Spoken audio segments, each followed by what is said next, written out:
બેસો.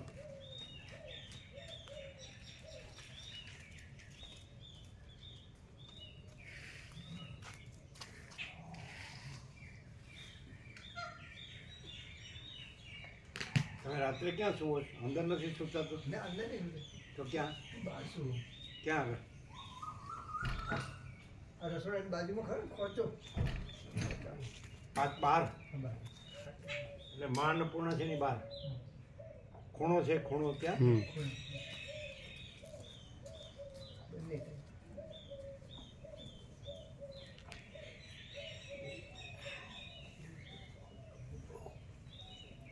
એટલે વિશ્રામ કરો કે કાંઈ ધ્યાન સમાધિ કરો કે ના ના કશું વિશ્રામ જ બસ એમ?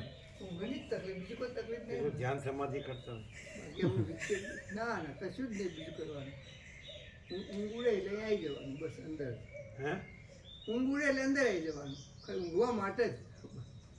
જે ઊંઘ છે આ ઈયળ લઈ લેજો.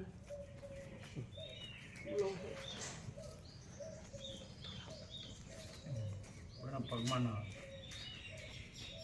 એ રે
ઓમ ઓમ ઓમ.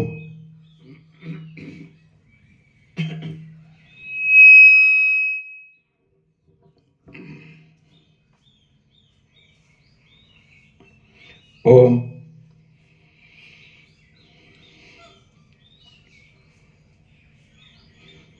પરમ ચિદાકાશ,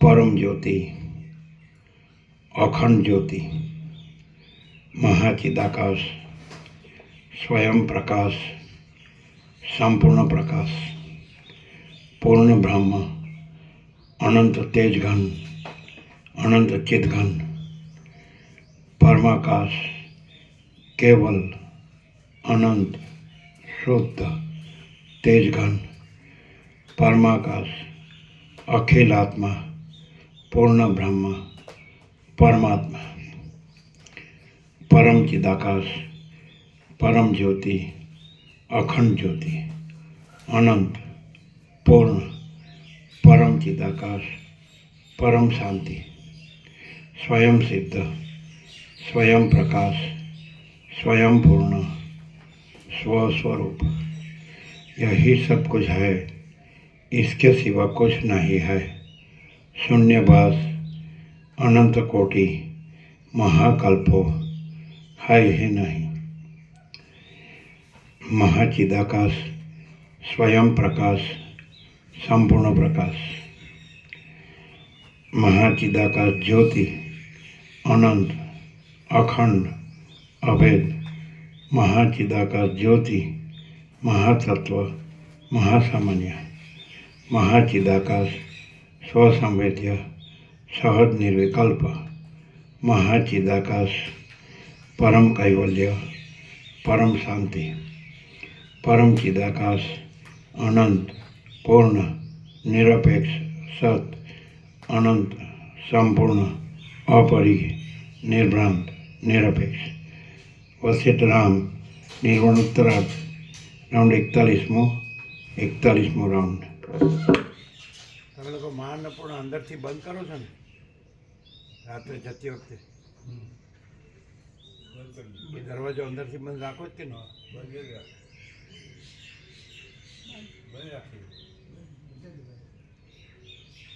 બરોબર ચાલો પેલો બહારની સાઈડનો દરવાજો હા એ બંધ અંદરથી કરી દઈએ અંદરથી અંદર મારી દઈએ થાય બહારથી થાય ના પણ અંદરથી જ હેન્ડલ મારી દઈએ હે અંદરથી હેન્ડલ મારી દઈએ અંદરથી આ સાઈડ અંદરથી બંધ કરી દઈએ ખરો છો ને હા કાયમ બરોબર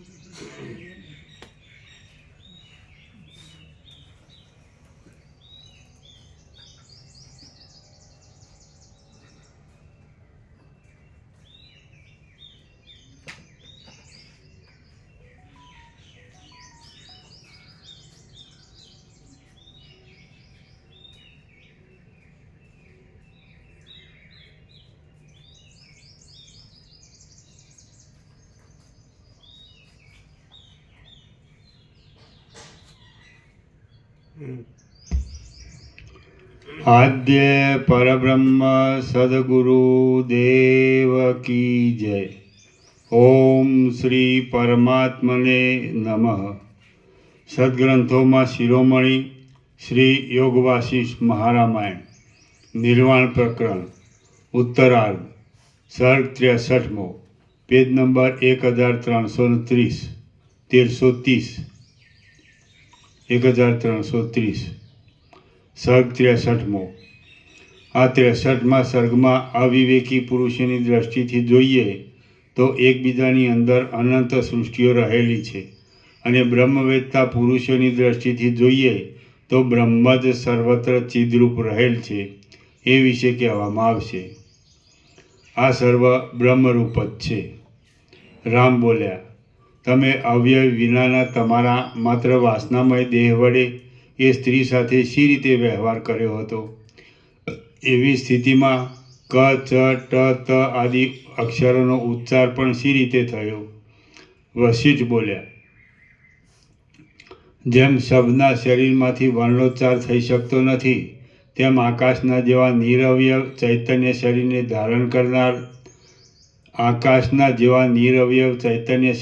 ધારણ કરનાર તત્વવેત્તાઓના મત પ્રમાણે ક ચ ટ ત આદિ વર્ણોનો કદી પણ ઉચ્ચાર જ થતો નથી, પરંતુ એ સર્વ કેવળ કલ્પના માત્ર છે.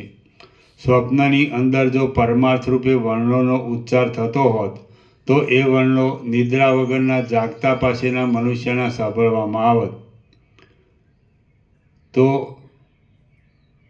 પરંતુ એ સર્વ કેવળ કલ્પના માત્ર છે. સ્વપ્નની અંદર જો પરમાર્થ રૂપે વર્ણોનો ઉચ્ચાર થતો હોત તો એ વર્ણો નિદ્રા વગરના જાગતા પાસેના એ રીતે આવે. સ્વપ્નની અંદર જો પરમાર્થ રૂપે વર્ણોનો ઉચ્ચાર થતો હોત તો એ વર્ણો નિદ્રા વગરના જાગતા પાસેના મનુષ્યના સાંભળવામાં આવત. આથી સિદ્ધ થાય છે કે સ્વપ્નમાં જે કંઈ દેખાય છે તે કશું સત્ય નથી, પણ કેવળ ભ્રાંતિ માત્ર જ છે. ચિદાકાશ જ પોતાના સ્વરૂપની અંદર નિદ્રાના સ્વભાવના બળને લીધે સ્વપ્નરૂપે વિવર્ત ભાવને પ્રાપ્ત થઈ જઈ પ્રતીતિમાં આવે છે. ચંદ્રમામાં કાળાશ જણાય, આકાશમાં લીલા પીળા રંગો દેખાય અને શિલામાં ગાન થતું લાગે. એ સર્વમાં જેમ સર્વવ્યાપકતાને લીધે તે સ્થળમાં રહેલ ચિદાકાશ જ વિવર્ત રૂપે તેવા આકારે થઈ રહેલું પ્રતીતિમાં આવે છે, તેમ સ્વપ્નમાં પણ દેહ તથા તેમાંથી થનારા વર્ણમય શબ્દો વગેરે જે કાંઈ પ્રતીતિમાં આવે છે તે સર્વમાં ચિદાકાશ જ તેવા રૂપે વિવર્ત ભાવથી થઈ રહેલું ભાસે છે. જેમ આકાશમાં પ્રતીતિમાં આવતા નીલા પીળા આદિ વર્ણો આકાશથી જુદા નથી પણ આકાશ રૂપ જ છે, તેમ જે કાંઈ સ્વપ્નનો અનુભવ થતાં તેમાં સ્વપ્ન સૃષ્ટિ દેખાય છે તે પણ ચિદાકાશ રૂપ જ છે. તેથી તે જરા પણ જુદી કહી શકાતી નથી. જેવો સ્વપ્ન પ્રપંચ છે તેવો જ આ આપણી આગળ ખડો થઈ રહેલો જાગ્રત પ્રપંચ પણ છે. જેવો આ જાગ્રત પ્રપંચ છે તેવું જ જે કાંઈ સમાધિમાં દેખાયું હતું તે હતું. એ સર્વ વસ્તુતઃ ચિદાકાશ રૂપ હોવા છતાં જાણે ચિદાકાશ રૂપ ન હોય તેમ દેખવામાં આવે છે. ચૈતન્ય પરબ્રહ્મ એવી રીતે સુંદરતાથી અને ચતુરતાથી વિવર્ત રૂપે ફેલાઈ રહ્યું છે કે જાણે એ પોતે જગતના આકારે સત્ય અને સ્થિર રૂપે સ્ફુરી આવતું હોય તેમ પ્રતીતિમાં આવે છે. રામ બોલ્યા, હે મહારાજ, આ જગત જો સ્વપ્નના જેવું અથવા સ્વપ્ન જ હોય તો પછી તે જાગ્રત રૂપે કેમ પ્રત્યક્ષ જોવામાં આવે છે? અને અસત્ય હોવા છતાં તે જાણે ખરેખર સત્ય જ હોય એવું કેમ થઈ રહ્યું છે? વશિષ્ઠ બોલ્યા, આ જગતો સ્વપ્ન તુલ્ય કેમ છે એ વિશે કહું છું, તે તમે સારી રીતે ધ્યાન દઈ સાંભળો. સ્વપ્નની પેઠે જ આ જગતો ચિદાકાશથી જુદા નથી, તેમ સ્વપ્નની પેઠે જ તેમાં સત્યતા રહેલી નથી. સ્વપ્નની પેઠે જ તેઓ પણ અસ્થિર છે અને સ્વપ્નની પેઠે જ અનિર્વચનીયપણે આત્મસત્તાને લીધે જ તેઓ સ્થિર થઈ રહેલા જણાય છે. બીજોના ઢગલામાં જેમ અનેક બીજો રહેલા જોવામાં આવે છે, તેમ ચિદાકાશની અંદર તેઓ અનેકપણે અનુભવમાં આવે છે. તેઓ વિચિત્ર વાસના પ્રમાણે સ્વપ્નની પેઠે જુદા જુદા રૂપે દેખાય છે. વળી સ્વપ્નની પેઠે જ કેટલેક અંશે તેઓમાં પરસ્પર સમાનતા રહેલી હોય છે અને કેટલેક અંશે તેઓમાં જરા પણ સમાનતા દેખાતી નથી. વળી એ જગતો કેળના છોતરાની પેઠે એકબીજામાં પરસ્પર જોડાઈને રહેલા હોય તેવા અનુભવમાં આવે છે અને તેવા ઉત્પન્ન થયેલા હોય છે. સ્વપ્નની પેઠે તેઓ પરસ્પર એકબીજાના જોવામાં આવતા નથી, તે વિવિધ પ્રકારના હોય છે અને અનેક હોય છે. વળી એ જગતો અન્યોન્ય એકબીજાનું કશું જોઈ શકતા નથી. તેઓ જળ જેવા દેખાય છે અને એક ઢગલામાં રહેલા બીજોની પેઠે તેઓ પોતાના અધિષ્ઠાનની અંદર છેવટે એકરૂપ થઈ જાય છે. ચિદાકાશરૂપ હોવાથી તેઓ સાવ શૂન્યપણાને પ્રાપ્ત થઈ જતા નથી. તેમજ આપણી પેઠે તે પરસ્પર એકબીજાને જોઈ શકતા નથી. પોતે ચૈતન્ય હોવા છતાં તેઓ તો પોતાના સ્વરૂપની આડે અજ્ઞાનનું આવરણ આવી જવાને લીધે જાણે સુષુપ્તિને પ્રાપ્ત થઈ ગયેલા હોય તેમ નિરંતર સ્વપ્ન સ્થિતિને અનુભવે છે. અજ્ઞાનરૂપી સુષુપ્તિને પ્રાપ્ત થયેલા જીવો સ્વપ્નરૂપ જગતના સમૂહને પામે છે, એટલે તેમાં તેઓ દિવસની કલ્પના કરે છે અને તેને વિશે સર્વ વ્યવહાર કરે છે. દેવતાઓએ જે અસુરોનો સંહાર કર્યો છે તેઓ પોતાના સ્વપ્નરૂપ જગતની અંદર જ હમણાં સ્થિતિ કરી રહેલા છે. તેઓ અજ્ઞાનને લીધે મોક્ષ પામ્યા નથી, ચેતનપણાને લીધે પાષાણાદી જળભાવને પામ્યા નથી, તેમ પાછા દેહવાળા પણ બન્યા નથી. તો પછી સ્વપ્નરૂપ જગત સિવાય બીજી તેમની ક્યાં સ્થિતિ હોય? બીજા મનુષ્યો અવિદ્યારૂપી સુષુપ્તિમાં સૂતા છે. તેઓ પણ પોતાના સ્વપ્નરૂપી જગતની જાળમાં રહીને પોતાની વાસના વડે કલ્પી કાઢેલા આચાર અને વ્યવહાર કરતા રહે છે. બીજાઓએ તેમનો સંહાર કર્યો છે, એટલે તેઓ પણ પોતાના એ સ્વપ્નરૂપ જગતમાં જ પ્રથમ કહેલા અસુરોની પેઠે સ્થિતિ રાખી રહેલા છે. તેઓ પણ મોક્ષને પ્રાપ્ત થયેલા નથી અને પાછા શરીરધારી પણ થયા નથી. તેઓ પોતાનું ચિન્મય સ્વરૂપ અને વાસના એ બંને વડે યુક્ત છે. તો પછી તેઓ પોતે દીઠેલા પોતાના સ્વપ્નરૂપ જગતની જાળમાં સ્થિતિ રાખ્યા વિના બીજે ક્યાં રહે? એવી જ રીતે અવિદ્યારૂપી સુષુપ્તિમાં સૂતેલા રાક્ષસો પણ પોતાના સ્વપ્નરૂપી જગતની જાળમાં રહીને વાસનામય અવસ્થાને અને આચારને આચરે છે.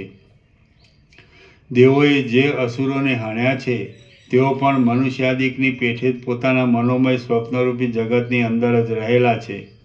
હે રામચંદ્રજી, એવી જ રીતે જે બીજા પણ અજ્ઞાની જેઓ માર્યા ગયા છે તેઓ શું કરે છે એ તમે જ કહો. તેમનું અજ્ઞાન કાયમ રહેલું હોવાથી તેમનો મોક્ષ થયો નથી અને ચેતનપણાને લીધે તેઓ જળ પાષાણ આદિ ભાવને પણ પામ્યા નથી. જેવી રીતે આપણે ઘણા લાંબા કાળથી આ દ્રશ્ય જગતનો અનુભવ કરીએ છીએ અને તેમાં સત્યતાનું અભિમાન બાંધીએ છીએ, તેવી જ રીતે પર્વતો, સમુદ્રો, પૃથ્વી અને મનુષ્યો સાથેના પોતપોતાના દ્રશ્ય જગતોનો એ સર્વ જીવો લાંબા કાળ સુધી અનુભવ કરે છે અને તેમાં સત્યતાનું અભિમાન બાંધે છે. જેવી રીતે તેમના જગતોમાં પ્રલય, જગતની મર્યાદા વગેરે છે, તેવી જ રીતે આ આપણા જગતમાં પણ છે. જેવી આ આપણા જગતની વ્યવસ્થા છે તેવી જ એ લોકોના જગતોની પણ વ્યવસ્થા છે. આપણે સર્વ હાલ આ જગતમાં છીએ. આપણે બધા જો તેઓના જોવામાં આવીએ તો એમના સ્વપ્ન પુરુષના જેવા જ છીએ અને તેમના જે સંસારો જગતો છે તેમાંનો એક આપણો સંસાર પણ છે એમ વિવેકીઓનું સમજવું છે. તેમના એ સ્વપ્ન પુરુષો, સ્વપ્નરૂપ જગતના પુરુષો તેમને અને એ જગતના બીજા પ્રાણીઓને અનુભવમાં આવે છે, તેથી સત્ય ભાસે છે. ચિદાત્માના સર્વવ્યાપકપણાને લીધે આરોપિત રૂપે મિથ્યા છતાં તેઓ અધિષ્ઠાન દ્રષ્ટિએ સત્ય છે. જેવી રીતે એ સ્વપ્ન પુરુષો ચિદાત્માનો જ એક વિવર્ત હોવાથી સત્ય ચિદાત્મા રૂપ જ છે અને પોતાના સ્વરૂપમાં કલ્પાયેલા છે. તેવી રીતે મને પ્રત્યેક સ્વપ્નમાં અનુભવાતા બીજા પુરુષો પણ ચિદાત્માનો એક વિવર્ત હોવાથી સત્ય ચિદાત્મા રૂપ છે. એ જ પ્રમાણે તમને અનુભવમાં આવતા સ્વપ્ન પુરુષોનું પણ સમજી લેવું. તમે તમારા સ્વપ્નમાં જે નગરોને અને જે મનુષ્યોને જેવી રીતે જોયા હતા તેવી રીતે તેઓ હજુ પણ ત્યાં ચિદાકાશની અંદર રહેલા જ છે. કેમ કે બ્રહ્મ જ વિવર્ત ભાવથી સર્વરૂપ છે. જેવી રીતે જાગી ગયા પછી તે સ્વપ્નના પદાર્થો વિખરાઈ જાય છે એમ અનુભવ થાય છે, તેવી જ રીતે સ્વપ્નના સમયમાં તેમની સ્થિતિ હોવાથી સ્થિરતાનો અનુભવ થાય છે. અથવા તો સર્વ સત્તા માત્ર બ્રહ્મ સત્તારૂપ છે, તેથી બ્રહ્મ સત્તા વડે સર્વને તેવા રૂપે અનુભવ થાય છે. સર્વ વસ્તુ સર્વરૂપે સદાકાળ સર્વત્ર ચિદાત્માના વિવર્ત ભાવ વડે રહેલી જ છે. તે એવી રીતે ચિદાકાશ રૂપે રહેલી છે કે તેથી કોઈ જગ્યાએ કશાનો નાશ થતો નથી. ઉત્પત્તિ રહિત, નિરવકાશ, અનંત અને પરમ આકાશરૂપ એવા પરબ્રહ્મની અંદર અનંત ચિત્તના સમૂહો રહેલા છે. એ ચિત્તોની અંદર અનંત જગતના સમૂહો રહેલા છે. તેમાં પણ ચિદાકાશના જીવરૂપ પ્રત્યેક અંશમાં, પ્રત્યેક સંસાર મંડળમાં, પ્રત્યેક જુદા જુદા લોકમાં, પ્રત્યેક દ્વીપમાં, પ્રત્યેક પર્વતમાં, પ્રત્યેક દેશના વિસ્તારમાં, પ્રત્યેક ગામમાં, પ્રત્યેક નગરમાં, પ્રત્યેક ઘરમાં, પ્રત્યેક મનુષ્યના ચિત્તમાં અને વર્ષ યુગ આદિ પ્રત્યેક કાળમાં તેટલા જીવો મોક્ષને પ્રાપ્ત થયા વિના મરી ગયા છે. તેમની અંદર તેટલા સંસારો નાશ પામ્યા વિના જુદા જુદા થઈને રહ્યા છે. એ સંસારોની અંદર મનુષ્ય રહેલા છે. પ્રત્યેક મનુષ્યની અંદર પાછું મન રહેલું છે. પ્રત્યેક મનની અંદર પાછું જગત રહેલું છે અને પ્રત્યેક જગતની અંદર પાછા મનુષ્ય રહેલા છે. એવી રીતે આ દ્રશ્ય સંબંધી ભ્રાંતિ આદિ અને અંત બંનેથી રહિત છે. બ્રહ્મવેત્તા પુરુષોના વિચારમાં તો આ સર્વ બ્રહ્મરૂપ છે અને તેમાં દેશ કાળ આદિના પરિમાણની કશી જ કલ્પના નથી. વિંતમાં, આકાશમાં, પાષાણમાં, જળમાં અને સ્થળમાં એમ સર્વત્ર ચૈતન્ય માત્ર પરમ તત્વ જ અંદર રહેલું છે. તેથી એ જ સર્વ જગતરૂપે વિવર્ત ભાવને પામી ગયેલું દેખાય છે. બાકી જગત કાંઈ જુદી વસ્તુ નથી. જ્યાં જ્યાં એ ચૈતન્ય તત્વ છે ત્યાં સર્વને જગત પણ છે જ. આમ ચૈતન્ય તત્વ અનંત છે તો જગતની અમુક સંખ્યા શી રીતે કહી શકાય? આથી તત્વવેત્તાઓની દ્રષ્ટિમાં એ સર્વ નિર્વિશેષ બ્રહ્મરૂપ જ છે અને અવિવેકી પુરુષોના ચિત્તમાં તે દ્રશ્ય રૂપે ભાસે છે. શ્રી યોગ વાસિષ્ઠ મહારામાયણમાં નિર્વાણ પ્રકરણના ઉત્તરાર્ધનો જગત તત્વ ઐક્ય પ્રતિપાદન નામનો સર્ગ 63મો સમાપ્ત. સર્ગ 64મો. આ 64મા સર્ગમાં વશિષ્ઠજીના પૂછવાથી વિદ્યાધરી વિસ્તારથી પોતાનું ઘર, જન્મ, કર્મ ઇત્યાદિ માંડીને ઠેઠ પોતાની વૈરાગ્ય થયો ત્યાં સુધીની કથાનું વર્ણન કરી બતાવશે. વિદ્યાધરીનું વૃત્તાંત. વશિષ્ઠ બોલ્યા, પછી કમળ જેવા ઉલ્લાસભર્યા અને માલતી પુષ્પના જેવા મનોહર લોચનવાળી એ લલિત લલનાને જોઈને મેં તેની લીલા વડે પૂછ્યું, હે કમળ ગર્ભના જેવી ગૌર કાંતિવાળી સ્ત્રી, તું કોણ છે? અહીં મારી પાસે શા માટે આવી છે? તું કોની પુત્રી છે અથવા કોની પત્ની છે? તું શું ઈચ્છે છે? તું ક્યાં આવી ચડી છે અને તું ક્યાં રહે છે? વિદ્યાધરી બોલી, હે મહારાજ, હું આપને મારું પોતાનું સંપૂર્ણ વૃત્તાંત કહું છું, તે આપ સાંભળો. હું દુઃખી છું અને મારી પીડા શાંત થાય એવા ઉપાયને ઈચ્છું છું. માટે આપ મારા ઉપર કરુણા લાવી એક વિશ્વાસુ તરીકે મને પૂછવાને યોગ્ય છો. પરમ વિસ્તીર્ણ ચિદાકાશની અંદરના કોઈ એક ખૂણામાં આ તમારું જગતરૂપી ઘર કાંઈક અનિર્વચનીયપણે રહ્યું છે. તેના પાતાળ, ભૂત અને સ્વર્ગ એ 3 અંદરના ખંડો છે અને તેમાં હિરણ્યગર્ભ રૂપે પ્રસરી રહેલી માયાએ કલ્પના નામની એક કુમારિકાને ઘરધણિયાણી તરીકે ક્રીડા કરવા બનાવી છે. જેમ કરમૂલ કાંડું અથવા પોચો, જેમ કરમૂલ કંકણ વડે વીંટાયેલ છે તેમ તેમાં આ ભૂલોક, દ્વીપો અને સમુદ્ર વડે વીંટાયેલ છે. આથી એ ભૂતલ, દ્વીપ તથા સમુદ્ર આદિના વર્ણો વડે વિચિત્રતાને પામીને જગત સંબંધી લક્ષ્મીના કરમૂલ જેવું રહી સુશોભિત થઈ રહેલું છે. દ્વીપો અને સમુદ્રના અંતભાગને વિશે સર્વ દિશાઓમાં ચોતરફ 10,000 યોજન સુધી સુવર્ણમય પૃથ્વી રહી છે. તે સ્વયં પ્રકાશ છે, સંકલ્પ માત્ર વડે ફળ આપનારી છે, આકાશના જેવી નિર્મળ છે, અનેક ચિંતામણીઓથી યુક્ત છે, કચરા વિનાની છે, સ્વચ્છ છે અને પોતાની કાંતિ વડે સ્વર્ગાદી લોકની કાંતિને પણ પરાજય આપે છે. વળી તે ભૂમિ અપ્સરાઓની, દેવતાઓની અને સિદ્ધ લોકોની ક્રીડા માટે વિહાર ભૂમિ છે. તે સંકલ્પ માત્રથી પ્રાપ્ત થનારા સર્વ ભોગો વડે સુંદર છે. એ પૃથ્વીને અંતે ભૂલોકરૂપી પાંચાને કંકણની પેઠે વીંટાઈ વળેલો એક પર્વત છે અને એ લોકાલોક નામથી વિખ્યાત છે. મૂઢ બુદ્ધિવાળા પુરુષના અંતઃકરણની જેમ એ પર્વત કોઈ ઠેકાણે નિરંતર તમોગુણ વડે અથવા અજ્ઞાન વડે વ્યાપ્ત હોય છે, તો કોઈ ઠેકાણે સત્વગુણી ધીર પુરુષોના હૃદયની પેઠે તે પ્રકાશયુક્ત છે. કોઈ ઠેકાણે એ પર્વત સત્પુરુષોના સમાગમની પેઠે આનંદજનક છે, તો કોઈ ઠેકાણે મૂર્ખ પુરુષોના સમાગમની પેઠે તે ઉદ્વેગજનક છે. કોઈક ઠેકાણે તે બુદ્ધિશાળી પુરુષોના મનની પેઠે સર્વ પદાર્થોને પ્રકટપણે બતાવી આપે છે, તો કોઈક ઠેકાણે તે મૂર્ખ વેદ્યા પુરુષના ચિત્તની પેઠે અત્યંત ગહન છે. એ પર્વતના કોઈ એક ભાગમાં ચંદ્રમાના કિરણો પહોંચી શકતા નથી અને કોઈ એક જગ્યામાં સૂર્યની કાંતિ પ્રાપ્ત થઈ શકતી નથી. આથી જ એ પર્વત કોઈ સ્થળે અનેક લોકો વડે ખીચોખીચ ભરેલો છે અને કોઈ ઠેકાણે તેની ચોદિશામાં શૂન્યતા સિવાય બીજું કશું જ દેખાતું નથી. કોઈક ઠેકાણે એ પર્વત દેવતાઓના નગરો વડે વ્યાપ્ત છે અને કોઈક જગ્યાએ તે દૈત્યોના શહેરો વડે યુક્ત છે. કોઈક ઠેકાણે એ પર્વત પાતાળના જેવો અતિ ગહન છે, તો કોઈક જગ્યાએ એ શિખરો રૂપી ખાંધને ઊંચી કરીને ઊભો છે. એ પર્વતના કોઈ એક ભાગમાં ખાડાઓની અંદર ગીધ પક્ષીઓ ભમ્યા કરે છે અને કોઈ જગ્યાએ તો એ શિખરોની શોભાને લીધે મહામનોહર દેખાય છે.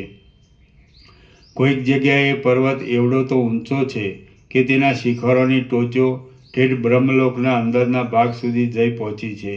એ પર્વતના કોઈક ભાગમાં શૂન્ય એવા મોટા અરણ્યોની અંદર પ્રલયકાળના જેવો પ્રચંડ પવન જ નિરંતર વાયા કરે છે, તો તેના કોઈક ભાગમાં પુષ્પવનોની અંદર અને ફૂલવાડીઓની વિશે વિદ્યાધરીઓના ટોળાઓ ગાન કર્યા કરે છે. કોઈક ઠેકાણે પાતાળના જેવી ગંભીર ગુફાઓની અંદર રહેલા કુભાંડ નામના પિશાચો વડે એ પર્વત મહાભયંકર છે, તો કોઈક ઠેકાણે ઋષિઓના નંદનવનના જેવા અતિ રમણીય આશ્રમો વડે તે બહુ મનોહર લાગે છે. એ પર્વતમાં કોઈક જગ્યાઓ નિરંતર અક્ષયપણે રહેતા વાદળાઓ મદોન્મતની પેઠે ગર્જના કર્યા કરે છે અને કોઈક ઠેકાણે વાદળાઓનું દર્શન પણ મહાદુર્લભ છે. એ પર્વતના કોઈ એક ભાગમાં અંદર રહેલી ગુફાઓને અને ખાડાઓને લીધે ચોતરફ કુંડાળા જેવું થઈ રહેલું છે અને તેથી લોકોને તેની અંદર પ્રવેશ કરવો બહુ મુશ્કેલ પડે છે. એ લોકાલોક પર્વતની અંદર કોઈક સ્થળે ક્ષોભને પ્રાપ્ત થયેલા મનુષ્યો ખડગ, કુહાડા આદિના પ્રહાર વડે ભૂતોના નિવાસ સ્થાનોને ઉખેડી નાખે છે, તો કોઈક જગ્યાએ એ પર્વત પોતાની અંદર રહેલા મનુષ્યોના સમૂહની સુદનતા વડે સ્વર્ગનો પણ પરાજય કરી દે છે. એ પર્વતમાં કોઈ એક ઠેકાણે નિરંતર વાયા કરતા પવન વડે સ્થાવર જંગમ પ્રાણીઓની ઉત્પત્તિ થાય છે અને કોઈક ઠેકાણે તો સર્વ પ્રકારના ક્ષયથી રહિત એવા સ્થાવર જંગમ જીવો એ પર્વતની અંદર સ્થિરપણે રહેલા છે. કોઈક જગ્યાએ તો એ પર્વત મહાવિશાળ નિર્જળ પ્રદેશના પવનના સુસવાટાથી મહાભયંકર જણાય છે અને કોઈક સ્થળે તો મધુર અવાજ કરનારા તથા કમલિનીમાં મદોન્મત થઈ રહેલા સારસ પક્ષીઓ વડે તે બહુ શોભાયમાન દેખાય છે. એ પર્વતની અંદર કોઈ જગ્યાએ જળના તરંગોવાળા વરસાદના વાદળાઓની ગર્જનાઓ સાંભળવામાં આવે છે, તો કોઈક ઠેકાણે એ પર્વત મદોન્મત અપ્સરાઓના હિંડોળા ઉપર બેસી હિંચકા ખાવાના વિલાસ વડે જોનારાના મનમાં કામદેવને ઉત્પન્ન કરે છે. કોઈક ઠેકાણે એ પર્વતના સર્વ દિશાભાગો પિશાચો તથા કૌભાંડો પિશાચની જાત વડે વીંટાયેલા છે અને ચારે બાજુ તેમની ચેષ્ટાઓ વડે ભરપૂર થઈ રહેલા દેખાય છે. કોઈક ઠેકાણે તો એ પર્વતની નદીના તટો ઉપર વિદ્યાધરીઓ અને સિદ્ધ લોકોના નૃત્યો તથા ગીતો થતા રહે છે. કોઈક સ્થળે તો એ પર્વત પ્રદેશો નિરંતર વર્ષા કરતા વરસાદોના નદીઓરૂપી બાહુઓ વડે ઘસાઈ જાય છે. એ પર્વતના કોઈ એક સ્થળમાં તો નાના પ્રકારના અનેક વાદળાઓરૂપી ઉત્તમ વસ્ત્રોને નિરંતર ગતિ કરનારો પવન એક બાજુથી બીજી બાજુ લાવે છે અને લઈ જાય છે. એ પર્વતના કોઈક પ્રદેશમાં કમલિનીઓનો સમૂહ પોતાની કળીઓરૂપી મુખમાં રહેલા ભમરાઓરૂપી નેત્રો વડે ધ્યાનમાં બેઠા હોય તેવા થઈ રહે છે. અને કોઈક ઠેકાણે તો એ પર્વત પોતાનામાં નાગરવેલના વનો હોવાને લીધે અપ્સરાઓના તથા સિદ્ધ લોકોની સ્ત્રીઓના દાંતને તાંબુલ વડે શોભા આપે છે. કોઈ સ્થળે એ પર્વતની અંદર નિરંતર તપ્યા કરતા સૂર્યનારાયણના પ્રકાશની નીચે મનુષ્યોનો સમૂહ પોતાના વર્ણાશ્રમને યોગ્ય કર્મો કરે છે, તેથી તે બહુ સુંદર દેખાય છે. તો કોઈક ઠેકાણે એ પર્વતની અંદર રાત્રિના અંધકાર વડે ભરપૂર થઈ રહેલા ઘરોમાં મદોન્મત રાક્ષસો નૃત્ય કરતા રહે છે. કોઈક સ્થળે અનેક ઉત્પાતો આવી પડવાને લીધે તે પર્વતની એ ભાગની જમીન ત્યાંના મનુષ્યો સહિત નાશ પામે છે. અને કોઈક ઠેકાણે સૌરાજ્યની ઉત્તમ રાજા ફળવાન દેશ વગેરેની સંપત્તિ વડે અનેક નગરોનો સમૂહ નવો વસેલો જોવામાં આવે છે. કોઈક જગ્યાએ તો એ પર્વત અત્યંત શૂન્ય દેખાય છે અને કોઈક સ્થળે તો એ અનેક અગરો વડે વીંટાયેલો નજરે પડે છે. કોઈક ઠેકાણે એ પર્વત જળ વડે ભરેલી ખાણો વડે ગંભીર જણાય છે અને કોઈક ઠેકાણે એ ખીણો શુષ્ક હોવાથી તે પર્વત પાતાળના જેવો મહાભયંકર જોવામાં આવે છે. એ પર્વતની અંદર કોઈક ઠેકાણે તો મોટા મોટા કલ્પવૃક્ષો રહેલા છે અને કોઈક જગ્યાએ તો નિર્જળ પ્રદેશની અંદર જંગમ જીવો ફરતા રહે છે. તેમાં કોઈક ઠેકાણે મોટા મોટા હાથીઓના ટોળા દેખાય છે અને ક્યાંક તો મદોન્મત એવા સિંહ તથા વાનર આદિના સમૂહ ફરતા દેખાય છે. કોઈક સ્થળે તો એ પર્વત સહ પ્રાણી વિનાનો શૂન્ય જ જણાય છે અને તેની લીધે તેની ઊંચાઈ નકામી જ લાગે છે. એ પર્વતના કોઈક સ્થાનમાં ઉન્મત્ત રાક્ષસો ભમ્યા કરે છે અને તેનો કોઈક પ્રદેશ કરંજોની જાળીને લીધે મહાગહન છે. વળી એ પર્વતના કોઈ એક ભાગમાં તાલના મોટા જંગલો જોવામાં આવે છે. તેના કોઈ એક સ્થળે આકાશના જેવા નિર્મળ અને વિશાળ તળાવો રહ્યા છે અને કોઈ એક ભાગમાં ઘણી લાંબી નિર્જળ ભૂમિ જોવામાં આવે છે. તેમાં કોઈ એક ઠેકાણે તો નિરંતર ધૂળ જ ઉડ્યા કરે છે અને કોઈક ભાગમાં સર્વ ઋતુમાં સમાન રૂપે રહેનારા જંગલો જ રહ્યા છે. એ લોકાલોક પર્વતના શિખરો ઉપર શિલાઓ છે. તે શિલાઓ સહ્ય તથા મલય આદિ સામાન્ય પર્વતો જેવી છે. સુસ્થિત જેવા વાદળાને ધારણ કરી રહી છે, રત્નમય છે અને આકાશના જેવી નિર્મળ છે. વળી એ શિલાઓ દૂધ જેવી, ગંગા આદિ નદીના જળ જેવી અને સૂર્યનારાયણ જેવી ગૌર છે. પોતાના પુત્ર પૌત્ર આદિના કારણરૂપ એવા સિંહ તથા વાનર આદિ પ્રાણીઓ જાણે વનના મહાન વૃક્ષોની ડાળીઓમાં નિવાસ કરતા હોય તેમ એ શિલાઓ પર નિરંતર વિશ્રામ લે છે. એ શિલાઓના ઉત્તર તરફના ભાગમાં પૂર્વ દિશા તરફ રહેલા શિખર ઉપર એક શિલા છે. તે કદી પણ ક્ષીણ ન થનારા વજ્રના ગર્ભના જેવી અતિ કઠોર છે અને તેની અંદર હું રહું છું. દૈવે મને તેની અંદર જ બાંધી દીધેલ છે અને એ પાષાણરૂપી શિલાયંત્રમાં મેં નિવાસ રાખ્યો છે. હે મહારાજ, તેની અંદર મારા અસંખ્ય યુગોના સમૂહો ચાલ્યા ગયા છે એમ હું સમજું છું. કેવળ હું જ ત્યાં બંધાઈ રહી છું એમ નથી. જેમ સાયંકાળે બંધ થઈ જનારી કમળની કળીમાં ભ્રમરો બંધાઈ જાય છે તેમ તે શિલાની અંદર મારો ભરતા પણ બંધાઈ રહ્યો છે. એ શિલાના અત્યંત સાંકડા અને સંકટદાયી ભાગમાં મારા ભરતાની સાથે ચિરકાળથી મારા વર્ષોના અનેક સમૂહો ચાલ્યા ગયા છે એવો મારો અનુભવ છે. આજ દિવસ સુધી અમે કેવળ માત્ર અમારા દોષે જ મોક્ષ પામ્યા નથી. અને ઘણા લાંબા કાળથી એ શિલાની અંદર જ તેવી મમતા બાંધીને રહ્યા છીએ. એ પાષાણમાં રહેવારૂપી સંકટમાં કેવળ અમે બે જ બંધાઈ રહ્યા છીએ એમ નથી, પણ અમારો બંનેનો જે પરિવાર છે તે સર્વ શુદ્ધા તેમાં બંધાઈ રહેલો છે. તેની અંદર બંધાઈ રહેલો પુરાણ પુરુષરૂપી દ્વિજ મારો પતિ છે. સેંકડો યુગોથી તે જીવે છે, છતાં પોતાના આસન ઉપરથી એ કદી પણ ચડતો નથી. બાલ્યાવસ્થાથી તે શુદ્ધ બ્રહ્મચર્ય પાળે છે. તે સદાકાળ પોતાના સ્વાધ્યાયમાં તત્પર રહે છે અને બીજાઓને પણ સ્વાધ્યાય શીખવે છે. તે કાંઈક આળસુ છે, વળી સ્વભાવે બહુ સરળ છે અને તે ઇન્દ્રિયોની ચંચળતા વિનાનો છે. વળી તે નિરંતર એકાંતમાં જ રહે છે. હે વેદવેત્તાઓમાં શ્રેષ્ઠ મહારાજ, હું વ્યસનની પેઠે નિરંતર તેને જ વળગી રહેનારી તેની ભાર્યા છું અને એ પતિ વિના હું એક પળ પણ દેહને ધારણ કરવા સમર્થ નથી. હે મહારાજ, તેમણે મને ભાર્યારૂપે કેવી રીતે મેળવી અને અમારો આ સ્વાભાવિક સ્નેહ શી રીતે વૃદ્ધિ પામ્યો તે તમે સાંભળો. પૂર્વે જન્મતા વેત જ મારા એ સ્વામી બાલ્યાવસ્થામાં પણ કંઈક જ્ઞાનવાન હતા. તે પોતાના નિર્મળ સ્થાનમાં એકલા જ રહેતા હતા અને ક્ષોત્રિયપણાને યોગ્ય એવી સ્થિતિને ધારણ કરી રહ્યા હતા. પછી તેમણે પોતાના મન સાથે ચિરકાળ સુધી વિચાર કર્યો કે મને જન્મથી જ સુંદર એવી પત્ની શી રીતે મળે. હે કમળલોચન, જેમ ચંદ્ર નિર્મળ ચાંદનીને ઉત્પન્ન કરે છે, તેમ મારા એ નાથે પોતે જ મને નિર્મળાંગીને ઉત્પન્ન કરી. આમ મંદાર પુષ્પોથી સુશોભિત અને સૌંદર્યવતી એવી હું મારા પોતાના મનથી જ નિર્માયેલી છું અને તેમના મન વડે જ રચેલી ભાર્યા છું. પછી મંજરી જેમ વસંત ઋતુમાં વૃદ્ધિ પામે તેમ વૃદ્ધિ પામી હું સહજ વસ્ત્રોમાં ઢંકાયેલી છું અને પ્રાણી માત્રને ચિત્તહારી છું. મારું મુખ પૂર્ણ ચંદ્રબિંબના જેવું છે અને આકાશની જેમ હું નિર્મળ તારાને કીકીને ધારણ કરું છું. પુષ્પકલિકાના જેવા ઉન્નત સ્તનથી હું ભરેલી છું અને સમગ્ર ગુણોથી હું સુશોભિત છું.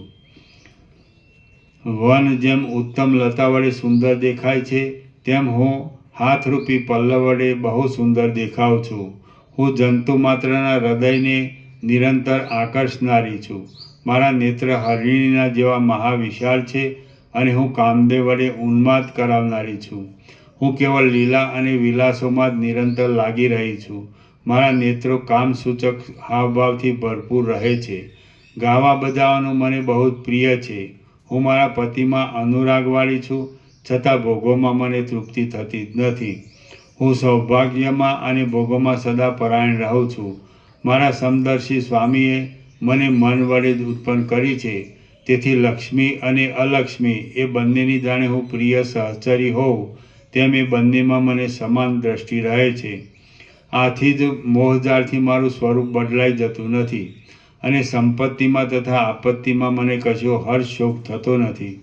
હું માત્ર એ પુરાણ પુરુષરૂપી બ્રાહ્મણના ઘરને જ ધારણ કરું છું એમ નથી, પરંતુ હે મહારાજ, આ ત્રૈલોક્યરૂપી ઘરને પણ હું જ ધારણ કરી રહી છું.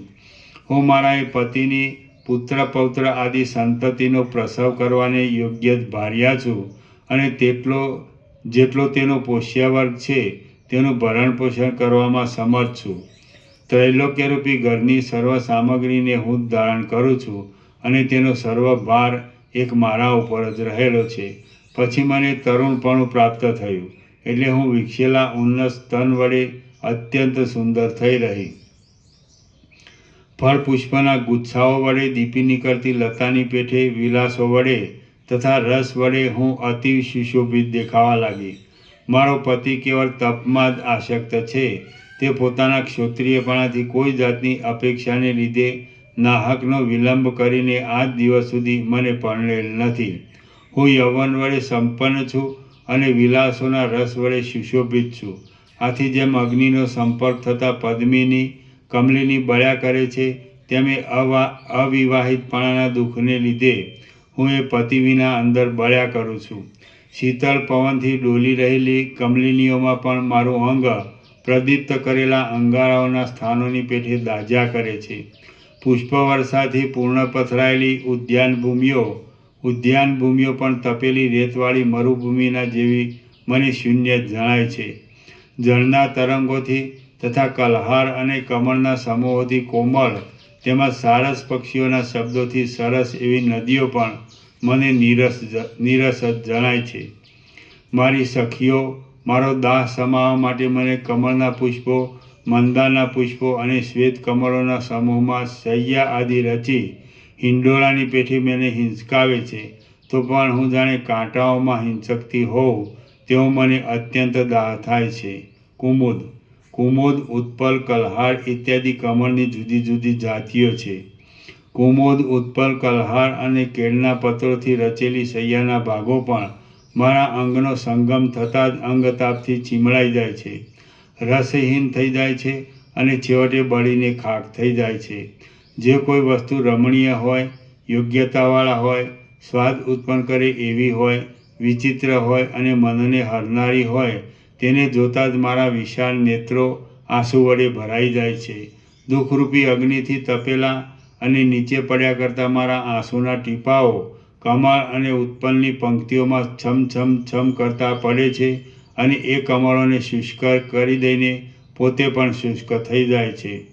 કેળના સ્તંભોમાં હિંડોળો બાંધી જ્યારે મારી સખીઓ મને ઉપવનોમાં ઝૂલા નાખી લાડ લડાવે છે, ત્યારે હું તેમને મારું અંદરનું દુઃખ કહી શકતી નથી. તેથી હું લાજ વડે મોઢું ઢાંકી દઈ રુદન કરું છું.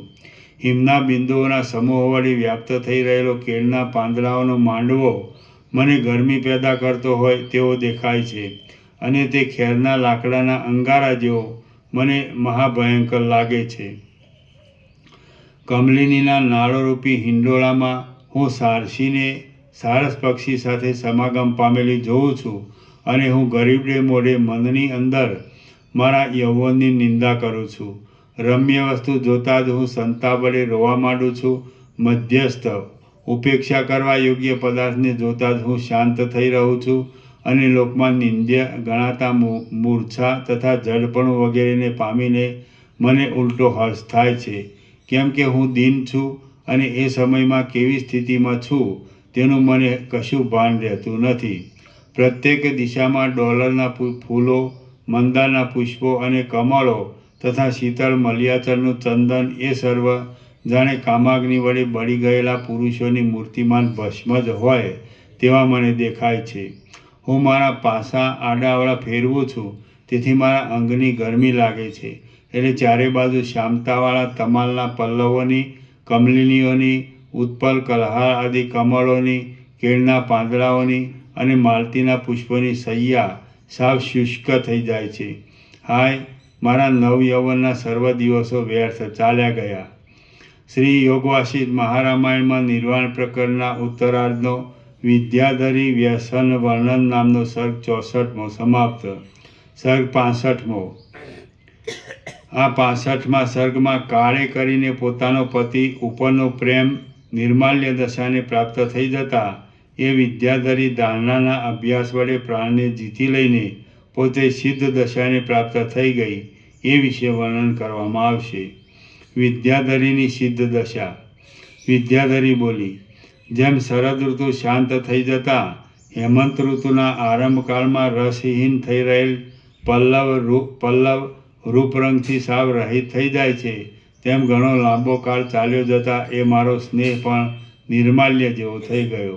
મારો પતિ વૃદ્ધ છે, એકાંતમાં જ રહ્યા કરે છે, નીરસ છે, સ્નેહથી રહિત છે, સરળ ચિત્ત છે અને નિરંતર મૌનધારી છે, તો પછી મારે હવે જીવીને શું પામવાનું છે?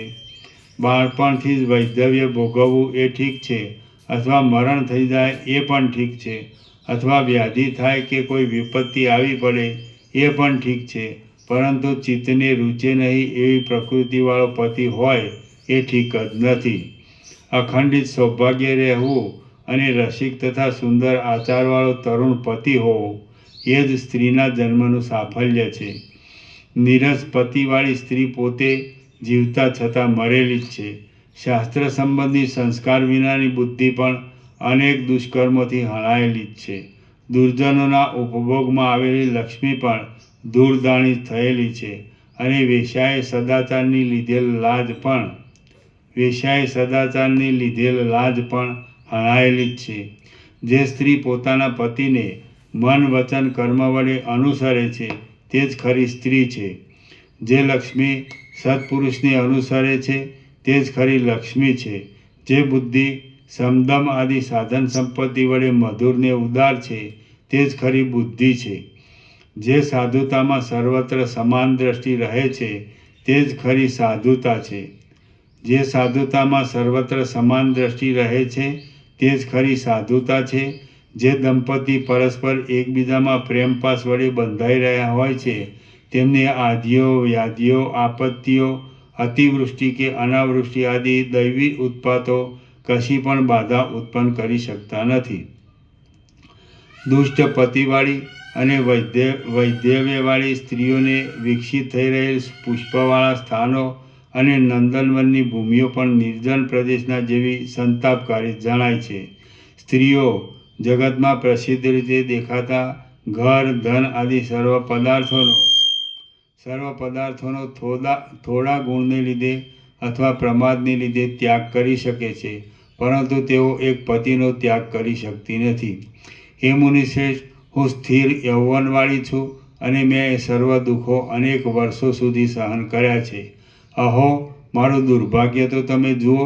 જેમ હિમ પડવાથી બળી ગયેલી કમલિનીનો રંગ નીરસપણાથી નિર્માલ્ય થઈ જાય છે, તેમ ક્રમે કરીને નીરસપણાને લીધે એ મારો પ્રેમ પણ નિર્માલ્ય જેવો થઈ ગયો. આમ હે મહારાજ, વૈરાગ્ય વાસનાનો ઉદય થવાથી હું સર્વ પદાર્થોમાં વિરક્ત થઈ છું. હવે હું આપના ઉપદેશ વડે મોક્ષ ઈચ્છું છું.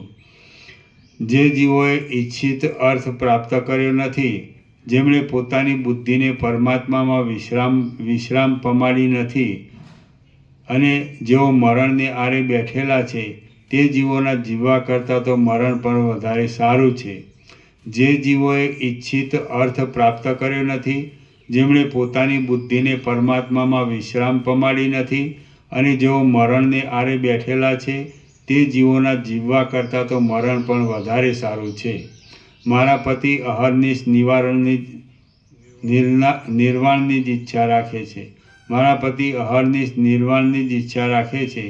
જેમ કોઈ એક રાજા બીજા રાજાની સહાય વડે પોતાના પ્રતિપક્ષી રાજાને જીતી લેવા માટે જાગ્રત થઈ જાય છે, તેમ તે પોતાના મનની સહાય વડે જ મનને જીતવામાં જાગ્રત થઈ ગયા છે.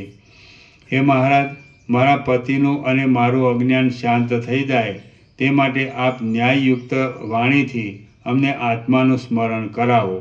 મારા પતિ જ્યારે મારા તરફ કશું લક્ષ્ય આપ્યા વિના પોતાના આત્મામાં સ્થિર રહેવા લાગ્યા, ત્યારે જ મને મનમાં ઉત્પન્ન થયેલા વેરને લીધે જગતની સર્વસ્થિતિ રસ વિનાની જણાવા લાગી.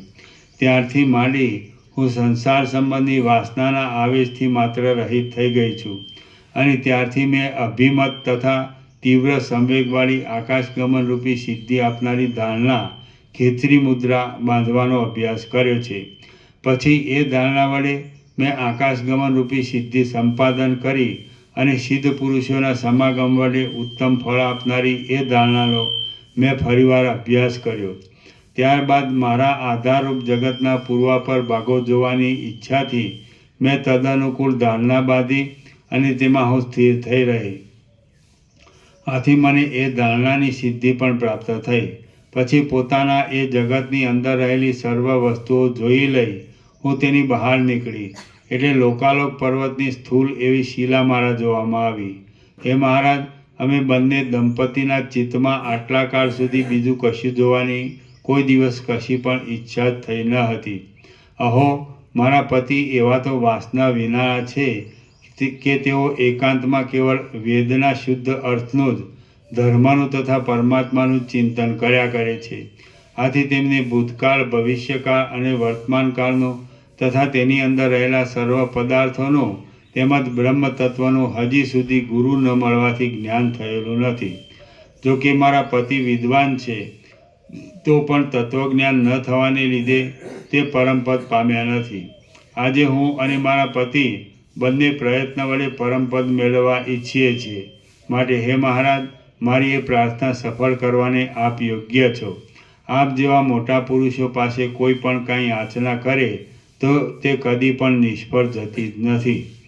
હે માન આપનારા મુનિ મહારાજ, હું આકાશની અંદર સિદ્ધોની સેનામાં નિરંતર ફર્યા કરું છું.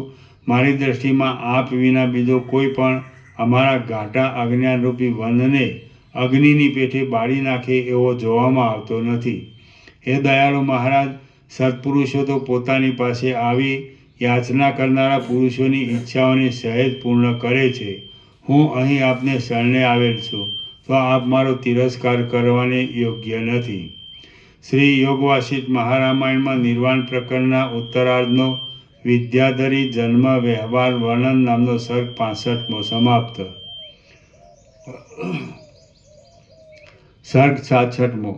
આ 66મા સર્ગમાં અવકાશ વિનાના શિલાના ઉદરમાં તારી સ્થિતિ શી રીતે થઈ અને તારું ઘર ત્યાં કેમ બંધાયું, આમ વશિષ્ઠજીના પૂછવાથી વિદ્યાધરી શિલાના ગર્ભમાં થયેલ જગતના વિસ્તાર વિશે વર્ણન કરશે. શિલા ગર્ભમાં જગત વિસ્તાર. વશિષ્ઠ બોલ્યા, હું આકાશની અંદર રહ્યો હતો અને સંકલ્પ વડે કલ્પી લીધેલા આસન ઉપર બેઠો હતો. કલ્પિત આસન ઉપર બેઠેલી અને આકાશમાં રહેલી એ વિદ્યાધરીએ મને ઉપર પ્રમાણે કહ્યું.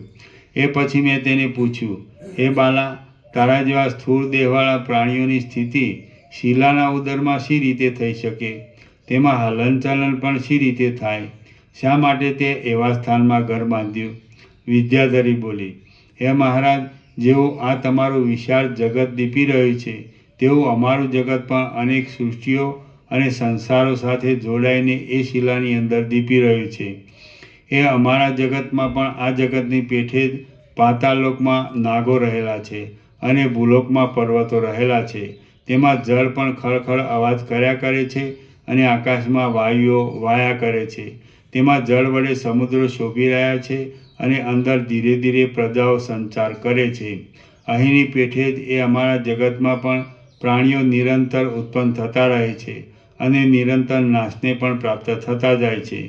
તેમાં વાયુઓ વાયા કરે છે, જળો વહ્યા કરે છે અને આકાશમાં દેવતાઓ નક્ષત્ર આદિ રૂપે દીપી રહ્યા છે. તેમજ પોતપોતાના શરીરના આકાર વડે પ્રકાશી રહેલા છે. તેમાં વૃક્ષો, પર્વતો વગેરે સ્થાવર પદાર્થો સ્થિર રહેલા છે. ગ્રહોનો ઉદય થતો રહે છે અને રાજાઓ પૃથ્વીમાં પોતાનું કાર્ય માટે ફરે છે. નદીઓ જેમ સમુદ્ર સુધી ગતિ કર્યા કરે છે તેમ ઠેઠ કલ્પ પર્યંત દેવતાઓ, અસુરો અને મનુષ્યોની ચપળતાવાળી વ્યવહાર પરંપરા એમને એમ ચાલ્યા કરે છે. કલ્પ પર્યંત સર્વકાળમાં અને આકાશ પર્યંત સર્વ દેશમાં ભૂલોકરૂપી તળાવની અંદર ચપળ વાદળારૂપી ભમરાઓને ધારણ કરી રહેલા દિવસરૂપી કમળો પોતાની અંદર રહેલા સર્વ પદાર્થોરૂપી કેસરાઓ સાથે વિકાસ પામે છે, સંકોચ પામે છે અને પાછા વિકાસને પ્રાપ્ત થાય છે.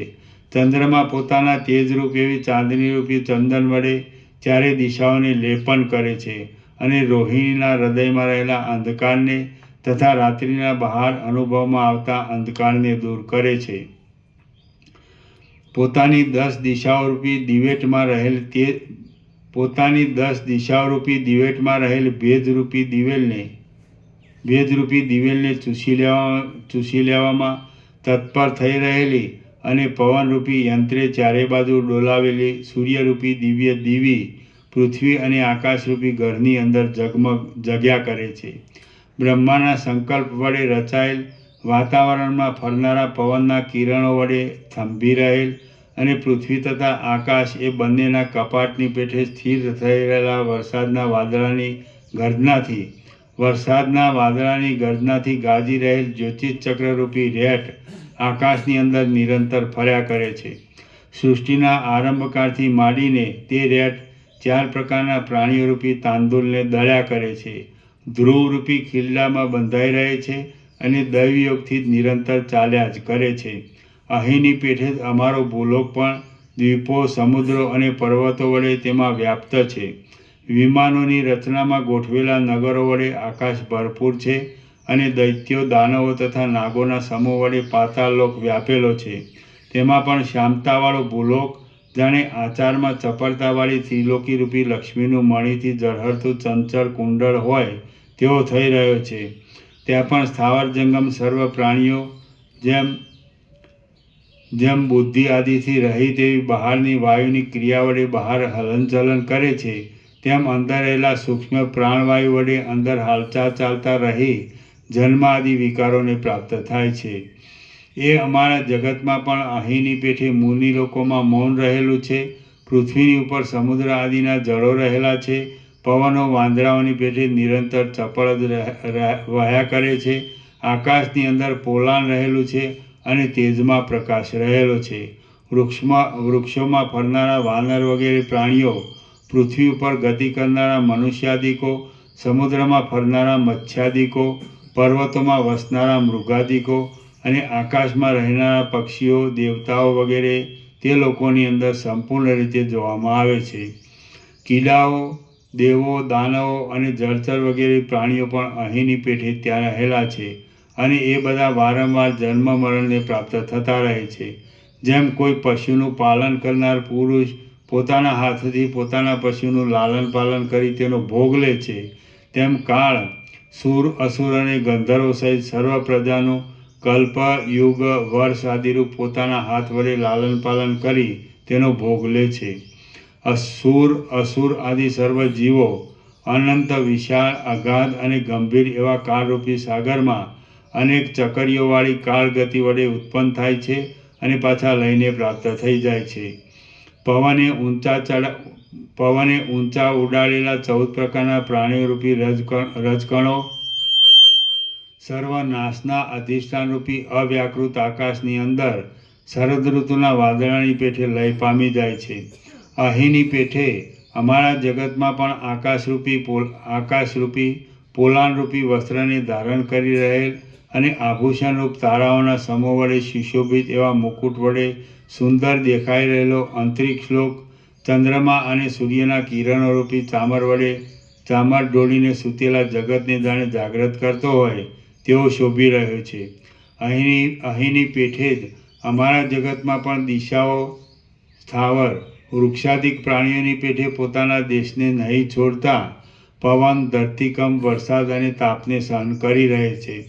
અહીંની પેઠે જ અમારા જગતમાં પણ જાણે અજાણે આવી પડનારા ઉત્પાતો વડે, મેઘોની ગર્જના વડે, ધરતીકંપ વડે અને સૂર્યચંદ્ર આદિ ગ્રહોના ગ્રહણ વડે પ્રાણીઓને સુખ દુઃખ પ્રાપ્ત થતા રહે છે.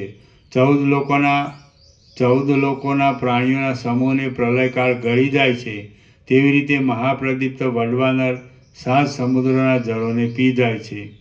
અહીંની પેઠે જ અમારા જગતમાં પણ પાતાળમાં રહેનારો પ્રાણીઓનો સમૂહ પાતાળમાં પ્રવેશ કરે છે. આકાશરૂપી ગુફામાં વસવા યોગ્ય પ્રાણીઓનો સમૂહ આકાશમાં પ્રવેશ કરે છે. બીજા કેટલાક જીવો દિશાઓના મંડળમાં ચારે બાજુ ભમતા રહે છે અને કેટલાક પ્રાણીઓ તો પવનની ગતિના ક્રમ પ્રમાણે પર્વતો અને મહાસાગરોની અંદર ઘૂમ્યા કરે છે. શ્રી યોગવાસિષ્ઠ મહારામાયણમાં નિર્વાણ પ્રકરણના ઉત્તરાર્ધનો શીલાંતર વર્ણન નામનો સર્ગ 66મો સમાપ્ત. સર્ગ 67મો.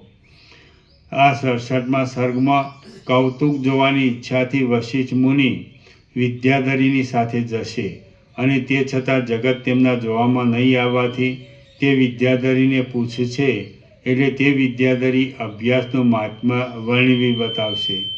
અભ્યાસથી સર્વ થઈ શકે છે.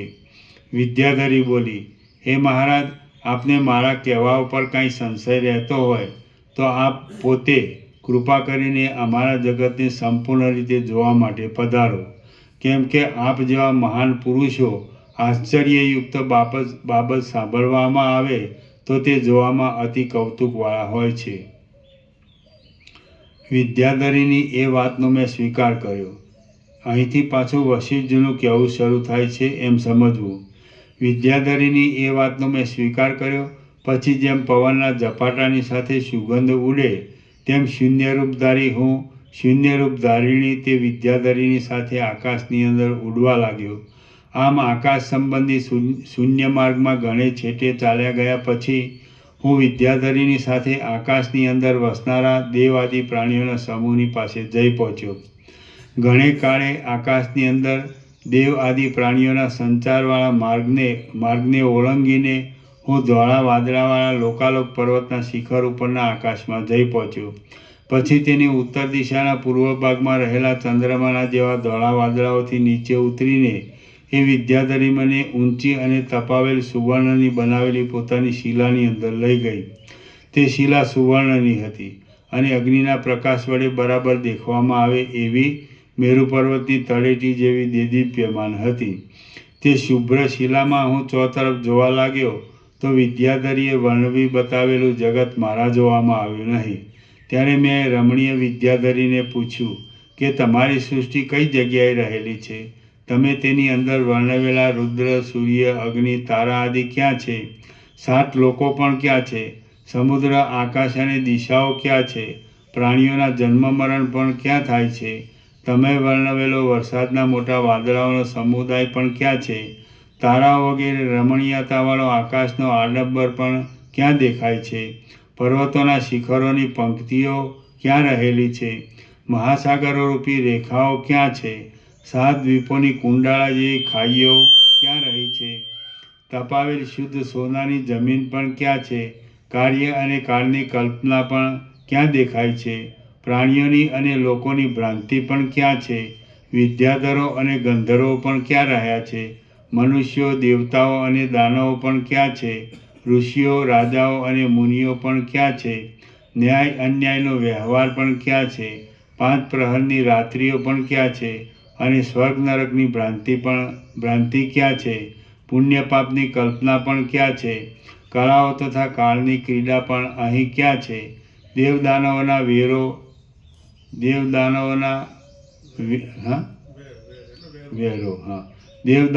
વેરો પણ ક્યાં છે?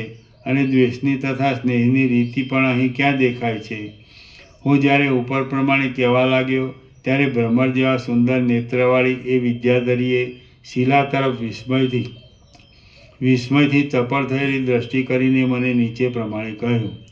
વિદ્યાધરી બોલી, આ શિલાની અંદર દેવ, મનુષ્ય, અસુર આદિ જે કોઈ પ્રાણી મારા જોવામાં આવે છે તે સર્વ જોવામાં આવતા નગરોથી વિલક્ષણ છે. તેઓ અરીસામાં પ્રતિબિંબરૂપ રહેલા નગરોની પેઠે મને આભાસ રૂપે દેખાય છે. હે મહારાજ, એ સર્વ મારા જોવામાં આવે છે તેનું કારણ મારો પોતાનો નિત્યનો અનુભવ છે. આપને એ સર્વ નથી દેખાતું તેનું કારણ નિત્યના અનુભવનો આપને અભાવ હોવો એ જ છે. વળી ઘણા કાળ સુધી આપણી આ દ્વૈત સંબંધી કથા ચાલવાથી આપણે બંને પોતાનો કેવળ મનોમાત્ર એવો શુદ્ધ આતિવાહિક દેહ ભૂલી ગયેલા છીએ. મને પોતાને ઘણા કાળના અભ્યાસને લીધે અનુભવમાં આવેલું મારું પોતાનું જગત પણ હવે નષ્ટ જ થઈ ગયું છે. કેમ કે હું હવે આકાશની લતાની પેઠે સ્ફુટ રીતે તેને મનોમાત્ર સમજવાથી દેખતી નથી. જે મારું પોતાનું જગત પ્રથમ મને અતિ પ્રકટ રૂપે જોવામાં આવતું હતું તેને હમણાં હું અરીસામાં કેમ જાણે પ્રતિબિંબિત થઈ રહ્યું હોય એમ આભાસ માત્ર અને અસ્પષ્ટ રૂપ જ જોઉં છું. હે મહારાજ, ઘણા કાળ સુધી પરસ્પર વ્યર્થ ચાલેલી આ કથારૂપી વ્યથાથી આપણે આપણું અત્યંત શુદ્ધ રૂપે સર્વત્ર પ્રસરી રહેલું શુદ્ધ આતિવાહિક સ્વરૂપ ભૂલી ગયા છીએ. એ શુદ્ધ ચિદાકાશની અંદર વાસનાને લીધે જેવો દ્રઢ સંસ્કાર જાગ્રત થઈ પ્રકાશ પામે છે તેવું જ ચિત્ત પણ થઈ જતું દેખાય છે. આ વાત ઠેઠ બાળકથી માંડી સર્વના અનુભવમાં આવે છે. તમે એમ જ સમજો કે શુભ શાસ્ત્ર દ્રષ્ટિ વડે જોતા અને શ્રેષ્ઠ ન્યાયની રીતિ વડે વિચાર કરતા એવું કશું પણ નથી કે જે અમિત અહર્નિશ થયા કરતાં અમાપ ઉદ્યોગવાળા અભ્યાસ વડે સિદ્ધ ન થાય. હું મારા પોતાના મન વડે રચાયેલા જગતના અવલોકનના અભ્યાસમાં નિરંતર ગૂંથાઈને તેને અધીન થઈ ગઈ હતી. પણ આ તમારી કથારૂપી ભ્રાંતિમાં મારું મન રોકાયાથી હમણાં વળી હું પરાધીન થઈ ગઈ છું. કેમ કે હમણાં તે જ બળવાન છે. ગમે તે 2 વિષય હોય પણ તેમાં જે બળવાન હોય તે જ જય મેળવે છે. હે મહારાજ, જેઓ ઈષ્ટ વસ્તુ મેળવવા ઈચ્છે છે તેમણે તો વિદ્વાનોએ ઉપદેશેલા માર્ગને અનુસરી પ્રવૃત્તિને વળગી રહેવું જોઈએ. તે વિના તેમને માટે બીજો માર્ગ નથી. આ પ્રૌઢ અહંકારરૂપી અજ્ઞાનનો ભ્રમ આવી રીતે જ્ઞાન ચર્ચા કરવાથી શાંત થઈ જાય છે. અહો, અભ્યાસનો કેવો પ્રભાવ છે એ તમે જુઓ. હું આપની શિષ્યા જેવી છું, અબળા છું અને બાળક છું, પણ હું શિલાની અંદર સૃષ્ટિને દેખું છું. ત્યારે આપ સર્વજ્ઞ છો, છતાં એ શિલાની અંદરની સૃષ્ટિને નથી જોઈ શકતા. અભ્યાસનો એ અદ્ભુત પ્રભાવ આપે જોવાનો છે. સાવ અજ્ઞાની હોય તે પણ ધીરે ધીરે અભ્યાસ વડે મહાજ્ઞાનવાન બની જાય છે. ધીરે ધીરે અભ્યાસ કરવાથી પર્વત પણ ભૂકે ભૂકા થઈ જાય છે અને અભ્યાસને લીધે બાણ મહાસૂક્ષ્મ નિશાન ઉપર બરાબર પડે છે. એ સગળો અભ્યાસનો પ્રભાવ છે એમ આપ સમજો. આ મહાપ્રૌઢ મિથ્યા જ્ઞાનરૂપી વિસૂચિકા યથાર્થ તત્વ વિચાર વડે ઉપર પ્રમાણે અભ્યાસના બળથી શાંત થઈ જાય છે. એવો મહાપ્રબળ અભ્યાસનો પ્રભાવ આપ જુઓ. હે મહારાજ, અભ્યાસ વડે કડવો પદાર્થ પણ ભાવતો થઈ જાય છે. દાખલા તરીકે કોઈને અભ્યાસને લીધે લીમડો જ રૂચે છે અને કોઈકને અભ્યાસ બળથી મધ જ રુચિકારી થાય છે. નિરંતર પાસે રહેવાના અભ્યાસના યોગથી મમતા બંધાઈ જતાં જો બંધુ ન હોય તે પણ બંધુ તુલ્ય થઈ જાય છે અને જેઓ પરસ્પર બંધુ હોય તે પણ દૂર થતાં સહવાસનો અભ્યાસ ન હોવાથી અલ્પ સ્નેહવાળા થઈ જાય છે. આ આતિવાહિક દેહ કેવળ શુદ્ધ ચિદાકાશ રૂપ છે, તો પણ નિરંતર તેવી ભાવનાના યોગથી તે આધિભૌતિકપણાને પ્રાપ્ત થઈ જાય છે. આ આધિભૌતિક દેહ સ્થૂળ દેહ રૂપે ઓળખાય છે, પણ ધારણાના અભ્યાસના બળથી તે પક્ષીની પેઠે આકાશની અંદર ઉડે છે. એ અભ્યાસનો પ્રભાવ આપ જુઓ. હજી કોઈ તેવા અપરાધના યોગથી પુણ્યો નિષ્ફળ થઈ જાય છે. માતૃગણ આદિ દેવની ઉપાસના પણ કદીક નિષ્ફળતાને પ્રાપ્ત થાય છે અને ધન પણ કદાચિત વિફળ થઈ જાય છે, પરંતુ કરેલો અભ્યાસ કદી પણ નિષ્ફળ થતો જ નથી. નિરંતરના અભ્યાસના યોગથી દુસ્સાધ્ય કાર્યો પણ સિદ્ધ થાય છે. શત્રુઓ મિત્રભાવને પ્રાપ્ત થાય છે અને ઝેર પણ અમૃતરૂપ થઈ જાય છે. જે પુરુષે પોતાની ઈચ્છિત વસ્તુ મેળવવાના અભ્યાસનો ત્યાગ કર્યો છે તે પુરુષ ખરેખરો અધમ જ છે. વાંઝણી સ્ત્રી જેમ પોતાના પુત્રને કોઈ દિવસ મેળવી શકતી નથી, તેમ એ પુરુષ પણ પોતાની ઈષ્ટ વસ્તુને કોઈ દિવસ મેળવી શકતો નથી. ધન, સ્ત્રી, પુત્ર, મિત્ર આદિ વસ્તુઓ હજારો પ્રયત્નો વડે મેળવવામાં આવે છે. તેનો પણ પ્રખર વૈરાગ્ય થતાં સુધી સહસા ત્યાગ કરવાનો નથી. પણ પુરુષો જેમ મનગમતા જીવનને મૃત્યુ આવે ત્યાં સુધી ધારણ કરી ક્રમે કરીને યોગપૂર્વક છોડી દે છે, તેમ ક્રમે કરીને વિવેકી પુરુષે પણ વૈરાગ્યના ક્રમ પ્રમાણે અંતઃકરણથી વ્યવહારિક અભિષ્ટ વસ્તુમાંથી યુક્તિપૂર્વક આસક્તિ છોડી દેવી. જે અધમ નર પોતાની ઈષ્ટ વસ્તુ મેળવવામાં અભ્યાસ નથી કરતો તે એક અનિષ્ટમાંથી બીજા અનિષ્ટને પ્રાપ્ત થાય છે અને એક નરકમાંથી બીજા નરકમાં જાય છે.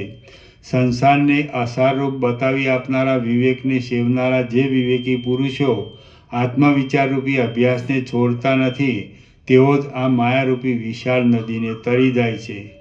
જેમ દીવાની કાંતિ ઘડાને પ્રકટ રૂપે દેખાડી આપે છે, તેમ અભ્યાસરૂપી પ્રકાશ પણ અભિષ્ટ વસ્તુને નિર્વિઘ્નપણે સારી રીતે પ્રકટ રૂપે દેખાડી આપે છે અને તે પ્રાપ્ત કરી દે છે. જેમ કલ્પવૃક્ષની લતાઓ અને ઉત્તમ ચિંતામણીઓ અભિષ્ટ ફળને આપે છે અને વળી શરદ ઋતુ જેમે ઋતુમાં થનારા ફળોને પેદા કરે છે, તેમ અભ્યાસની અવસ્થા પણ અવશ્ય યોગ્ય ફળ આપે છે. પરમ પ્રેમના આશ્રયરૂપ આત્માનો ચિર અભ્યાસરૂપી સૂર્ય ઉત્તમ અધિકારી પુરુષોને એવો પ્રકાશ આપે છે કે જેથી તેઓ દેહરૂપી પૃથ્વીને વિશે ઇન્દ્રિયોરૂપી રાત્રિને જોવા જ પામતા નથી. સર્વ મનુષ્ય માત્રને સર્વ વસ્તુની પ્રાપ્તિ થવામાં સદાકાળ એક ઉન્નત અભ્યાસરૂપી સૂર્ય જ જય આપે છે. સર્વ મનુષ્ય માત્રને સર્વ વસ્તુની પ્રાપ્તિ થવામાં સદાકાળ એક ઉન્નત અભ્યાસરૂપી સૂર્ય જ જય આપે છે. 14 લોકમાં રહેલી સર્વ પ્રાણીઓની જાતિની અંદર કોઈને પણ પોતાની અભિષ્ટ વસ્તુ સ્વાભાવિક અભ્યાસ વિના પ્રાપ્ત થતી નથી. દરેક ધારેલા અભિષ્ટ કાર્યને વારંવાર કર્યા કરવું તેને અભ્યાસ કહે છે. વસ્તુતઃ એ અભ્યાસ જ પુરુષાર્થ છે અને તે વિના બીજી કશી ગતિ નથી. પોતાના વિવેકથી ઉત્પન્ન થયેલા અને દ્રઢ અભ્યાસના નામથી ઓળખાતા યત્ન નામના પોતાના કર્મથી જ સર્વસિદ્ધિ પ્રાપ્ત થાય છે. તે વિના બીજી રીતે કશું સિદ્ધ થતું નથી. ઇન્દ્રિય જય આદિમાં મહાસુર એવા વીર પુરુષનો અભ્યાસરૂપી સૂર્ય જો પ્રકાશા કરતો હોય તો પછી તેનો વાંછિત પદાર્થ પૃથ્વીમાં હોય, જળમાં હોય કે અંતરિક્ષમાં હોય તો પણ તે સિદ્ધ ન થાય એવું કશું જ નથી. પછી નિર્જન પર્વતની ગુફાઓમાં ભયદાયી એવા સિંહ, વ્યાઘ આદિ પ્રાણીઓ પણ અભ્યાસના બળથી અભયદાયી થાય છે. શ્રી યોગ વાસિષ્ઠ મહારામાયણમાં નિર્વાણ પ્રકરણના ઉત્તરાર્ધનો અભ્યાસ પ્રશંસા નામનો સર્ગ 67મો સમાપ્ત.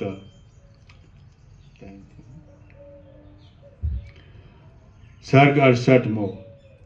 આ 68મા સર્ગમાં આધિભૌતિકપણાની ભ્રાંતિને છોડી દઈ વશિષ્ઠજી સમાધિ વડે આતિવાહિકપણાની સ્થિતિ કે જે સત્ય છે તે વિશેનું સમર્થન કરશે. થઈ ગયો ટાઈમ?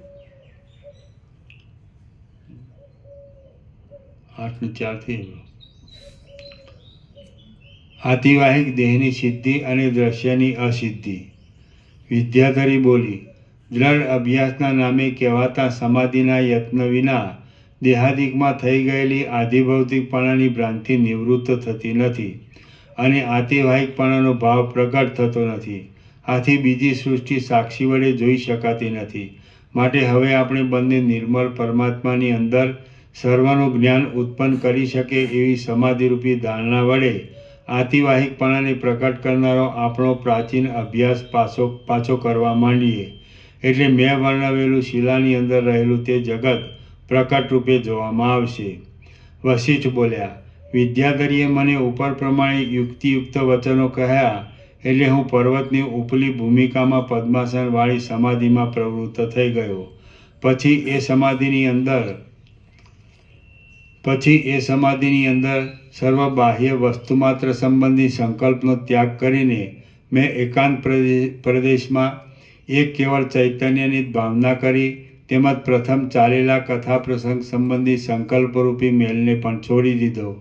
જેમ શરદ ઋતુનો સમય આવી જતાં આકાશ નિર્મળ થઈ જાય છે તેમ હું ચિદાકાશરૂપ થઈ જઈ પરબ્રહ્મ ભાવને પામ્યો. પછી હું ચિત્તને સત્ય પરમ તત્વમાં જ એકાગ્ર કરીને સમાધિનો ગાઢ અભ્યાસ કરવા લાગ્યો. એટલે દેહમાં થયેલી મારી આધિભૌતિકપણાની ભ્રાંતિ જતી જ રહી. તે વખતે જાણે ઉદય તથા અસ્તથી રહિત અને સ્વયંપ્રકાશ એવી વિશુદ્ધ ચિદાકાશની સ્થિતિ ઉદય પામી હોય એમ જણાયું. પછી હું મારા પોતાના સાક્ષી ચૈતન્યના શુદ્ધ પ્રકાશમય તેજ વડે જોવા લાગ્યો તો વસ્તુતઃ ત્યાં આકાશ કે શિલા એ કશું પણ દેખાયું નહીં, પણ એ બધું પરબ્રહ્મ દેખાયું. પરમાર્થરૂપ અને સદા એક રસરૂપ એવું સ્વચ્છ પરમ તત્વ જ તેવા આકારે કેમ જાણે થઈ રહ્યું હોય એમ દેખાય છે.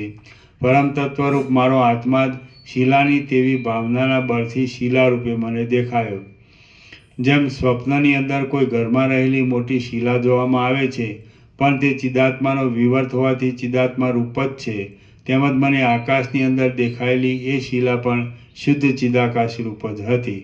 કોઈ પુરુષ સ્વપ્નમાં હોવા છતાં કેવળ અજ્ઞાનને લીધે પોતાને જાગ્રત માને અને સ્વપ્નમાં બીજા કોઈ પુરુષને દેખે એ આભાસ માત્ર અને આત્માના વિવર્ત રૂપ જ છે. તે જ પ્રમાણે આભાસ રૂપ અને આત્માના વિવર્ત રૂપે શિલાનું સ્વરૂપ મને જણાયું.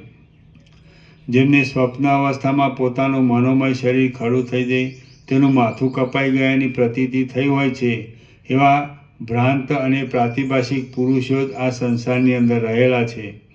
તેઓ જ્ઞાન પ્રાપ્તિનો કાળ આવ્યા વિના શું કરી શકે? મહામોહવાળા પુરુષોને પણ કાળે કરી જ્ઞાનનો ઉદય થાય છે. કેમ કે છેવટ વિચારી જોતા બ્રહ્મ તત્વ વિના બીજું કશું પણ અક્ષય નથી. માટે જે શિલા મારા જોવામાં આવી હતી તે ચૈતન્ય સ્વરૂપે સર્વત્ર ભરપૂર થઈ રહેલું એક શુદ્ધ ચિદાકાશ શિલાને આકારે થયેલું મારા જોવામાં આવ્યું હતું.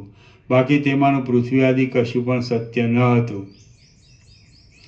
સર્વ પદાર્થ માત્રનું મહાપ્રલયમાં જે પારમાર્થિક શુદ્ધ સ્વરૂપ અવશેષ રહે છે તે તત્વવેત્તા પુરુષોના મનના એકાગ્રપણા વડે અનુભવમાં આવે એવું છે. બ્રહ્મનું જે શુદ્ધ ચૈતન્યમય રૂપ છે તે જ સર્વ પ્રાણી માત્રનું પારમાર્થિક સ્વરૂપ છે.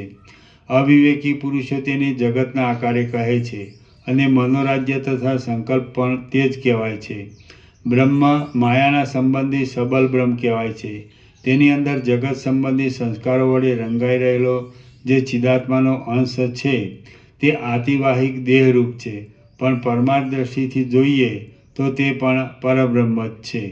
આ જે કંઈ પ્રત્યક્ષ રૂપે દેખાય છે તે પણ ચિદાત્માનો અનાદિકાળથી ચાલ્યો આવતો એક જાતનો વિવર્ત છે. વસ્તુતઃ તે પરમતત્વ રૂપ જ છે, અને ચિદાભાસ રૂપ જીવનું જે હિરણ્યગર્ભને નામે કહેવાતું સમષ્ટિ રૂપ એ તેનું આતિવાહિક પ્રથમ શરીર છે.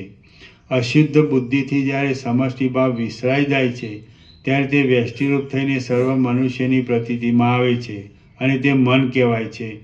ચિદાત્માનું પોતાનું શુદ્ધ સ્વરૂપ જ અવિદ્યા વડે ભ્રાંતિને લીધે મન જગત ઇત્યાદિની આકારે થઈ રહેલું ભાસે છે. એ શુદ્ધ સ્વરૂપ યોગ્યોને સમષ્ટિ રૂપે પ્રત્યક્ષ અનુભવમાં આવે છે, અને બીજું સાધારણ મનુષ્યોને મન રૂપે પણ જણાય છે.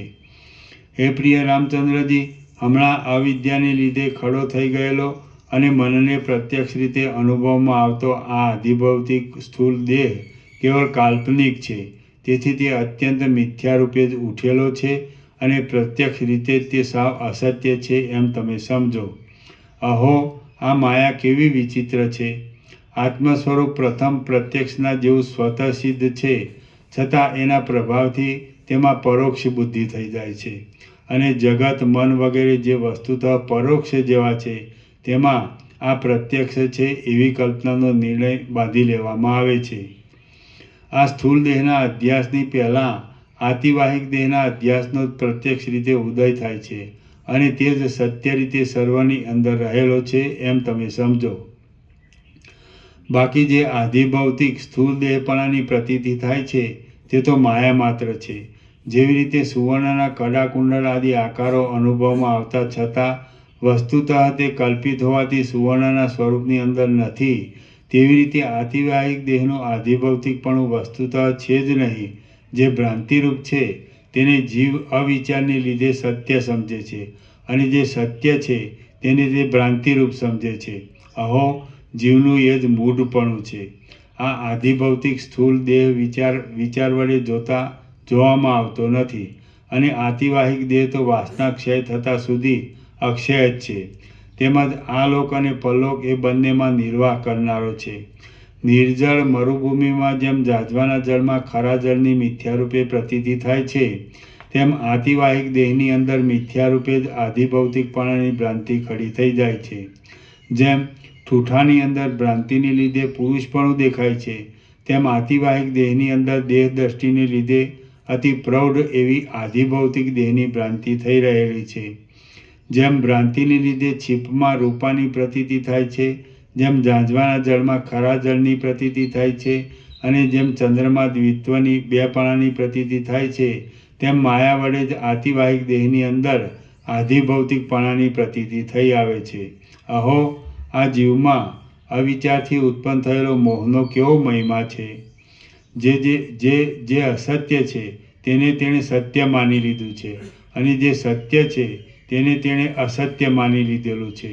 સત્તાની સ્ફૂર્તિ અને સંકલ્પ એ બે વડે જ આલોક સંબંધી તથા પરલોક સંબંધી સર્વ વ્યવહાર સિદ્ધ થાય છે, અને તે બેઉનો સંબંધ આતિવાહિક દેહ સાથે જ રહેલો છે. તેમાંથી યોગીઓને સત્તા સ્ફૂર્તિનો પ્રત્યક્ષ અનુભવ થાય છે. સંકલ્પ એ એક જાતનું મનનું સ્ફુરણ છે, અને તે પણ કાંઈક અનિર્વચનીય રૂપે તેને અનુભવમાં આવે છે, પરંતુ તેની સિદ્ધ યોગીઓને પ્રત્યક્ષ રૂપે અનુભવમાં આવનારી સત્તા સ્ફૂર્તિને અધીન હોવાથી તે મિથ્યા છે. જે પુરુષ સર્વના આદિ કારણરૂપ અને યોગીઓને પ્રત્યક્ષ અનુભવમાં આવનારી એ શુદ્ધ પારમાર્થિક સત્તાને છોડી દઈ તે આ મિથ્યારૂપે દેખાતા પ્રત્યક્ષ પ્રપંચમાં સ્થિતિ રાખે છે, ઝાંઝવાના જળનું પાન કરી સુખે બેઠો છે એમ સમજવું. જેને સર્વસાધારણ મનુષ્ય સુખ માને છે તેનો ક્ષણ માત્રમાં નાશ થઈ જાય છે. આ વાત અનુભવ સિદ્ધ છે. આથી એ માની લીધેલું સુખ કેવળ દુઃખરૂપ જ છે એમ તત્વવેત્તાઓ કહે છે, પરંતુ સ્વભાવથી જ સિદ્ધ, અનાદિ અને અનંત એવું જે ખરું પારમાર્થિક આત્મીય સુખ છે તે જ સુખ છે એમ વિવેકી પુરુષો સમજે છે. ચક્ષુ આદિ ઇન્દ્રિયો વડે અનુભવમાં આવતા પ્રત્યક્ષ પ્રમાણ જ પ્રથમ પ્રત્યક્ષ અનુભવ વડે વિચારવા. જે સર્વના આદિરૂપ ચૈતન્ય તત્વ છે તે જ સત્ય છે અને યોગ આદિ વડે શુદ્ધ ચિત્તવાળા વિવેકીઓને તે પ્રત્યક્ષ જ છે. માટે તે વડે આ ઇન્દ્રિયો દ્વારા જે કાંઈ પ્રત્યક્ષ દેખાય છે તે વિશે અનુભવ કરવો.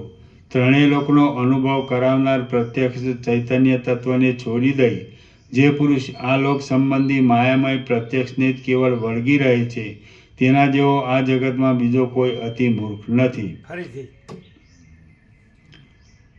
ત્રણેય લોકનો અનુભવ કરાવનાર પ્રત્યક્ષ ચૈતન્ય તત્વને છોડી દઈ જે પુરુષ આ લોક સંબંધી માયામય પ્રત્યક્ષને જ કેવળ વળગી રહે છે તેના જેવો આ જગતમાં બીજો કોઈ અતિ મૂર્ખ નથી. આ સર્વ પ્રાણીઓનું આતિવાહિક શરીર જ હોય છે. તેની અંદર આધિભૌતિકપણાની જે પ્રતીતિ થાય છે તે પિશાચની ભ્રાંતિની પેઠે સાવ અસત્ય રૂપે પેસી ગયેલી છે. પ્રત્યક્ષ પ્રમાણ સંકલ્પને અધીન હોવાથી સંકલ્પમય છે. હવે સંકલ્પમય જ મિથ્યા સ્વરૂપ છે તો પછી તે વડે ખડું થનારું પ્રત્યક્ષ કેમ સત્ય કહી શકાય? વળી જે ચક્ષુ આદિ ઇન્દ્રિય પોતે સત્ય નથી, અસત્ય છે, તે કાર્યને શી રીતે કરી શકે? આમ જ્યાં પ્રત્યક્ષ પ્રમાણ જ અસત્ય ઠરે છે ત્યાં વળી બીજું શું સત્ય કહી શકાય તેવું છે? જે વસ્તુ ચક્ષુ આદિ ઇન્દ્રિયરૂપી અસિદ્ધ પદાર્થ વડે સિદ્ધ થાય છે તે સત્ય કેવી રીતે હોય? આમ જ્યાં પ્રત્યક્ષ પ્રમાણની સિદ્ધિ પણ ઉડી જાય છે ત્યાં પછી બીજા અનુમાનાદિ પ્રમાણની તો શી વાત કહેવી? જ્યાં મોટા હાથીઓ ઊંચકવામાં આવતા હોય ત્યાં એક સાધારણ ઘેટાને ઉપાડવાની વાત વિશે શું કહેવાનું હોય? પ્રત્યક્ષ આદિ પ્રમાણો અસિદ્ધ છે તેથી તે વડે સિદ્ધ થનારી આ સર્વ દ્રશ્યજાળ કોઈ ઠેકાણે છે જ નહીં.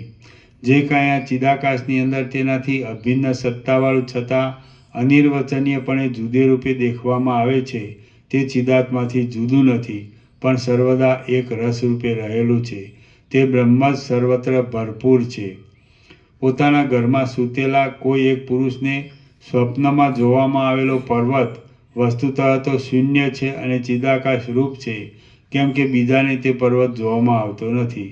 તે જ પ્રમાણે આપણને શિલાની ભાવનાને લીધે શિલા જો કે દેખવામાં આવી તો પણ તે શૂન્ય અને ચિદાકાશ રૂપ છે. ચૈતન્ય આત્મા પોતે પરબ્રહ્મ રૂપ છે. તે પોતે જ પોતાના સ્વરૂપમાં આ પર્વત છે, આ આકાશ છે, આ જગત છે, આ અમુક પદાર્થ છે અને આ હું છું એમ અનેક આકારે ભ્રાંતિને લીધે ભાષા કરે છે. જેનો આત્મા જ્ઞાનને પ્રાપ્ત થઈ જાય છે તેને જ આ વાત સમજવામાં આવે છે. જેનો આત્મા જ્ઞાનને પ્રાપ્ત થઈ જાય છે તેને જ આ વાત સમજવામાં આવે છે. બાકી અજ્ઞાનીને તે કોઈ દિવસ સમજવામાં આવતી જ નથી. કેમ કે જેનો આત્મા જ્ઞાનને પ્રાપ્ત થઈ જાય છે તેને જ આ વાત સમજવામાં આવે છે. બાકી અજ્ઞાનીને તે કોઈ દિવસ સમજવામાં આવતી જ નથી. કેમ કે જે કથાનું શ્રવણ કરે છે તેને જ કથાના અર્થનું જ્ઞાન થાય છે. બાકી જે કથા શ્રવણ ન કરે તેને કોઈ ઠેકાણે કથાના અર્થનું જ્ઞાન થતું જ નથી. કેમ કે જે કથાનું શ્રવણ કરે છે તેને જ કથાના અર્થનું જ્ઞાન થાય છે. બાકી જે કથા શ્રવણ ન કરે તેને કોઈ ઠેકાણે કથાના અર્થનું જ્ઞાન થતું જ નથી. હું અજ્ઞાની છું એવી ભ્રાંતિ પણ મિથ્યા છતાં જીવને સત્ય જ ભાસી રહી છે. દાખલા તરીકે મદિરાના મદ વડે મત થઈ રહેલ પુરુષને સારી રીતે સ્થિર રહેલા વૃક્ષો અને પર્વતો પણ જાણે નૃત્ય કરતા હોય તેમ ફરતા દેખાય છે. સર્વત્ર અપ્રતિહતપણે નિર્બાધ રહેલા પરમ મંગળમય એક રસરૂપ યોગીઓને પ્રત્યક્ષ અનુભવમાં આવનારા અને જ્ઞાનરૂપ એવા ચૈતન્ય સ્વરૂપને જાણ્યા છતાં જે મૂઢો અતિ તુચ્છ એવા બીજા પ્રત્યક્ષાદિ પ્રમાણોનો આશ્રય કરે છે તે તૃણના જેવા તુચ્છ શઠ પુરુષોનું આપણે કશું પણ પ્રયોજન નથી. તે તૃણના જેવા તુચ્છ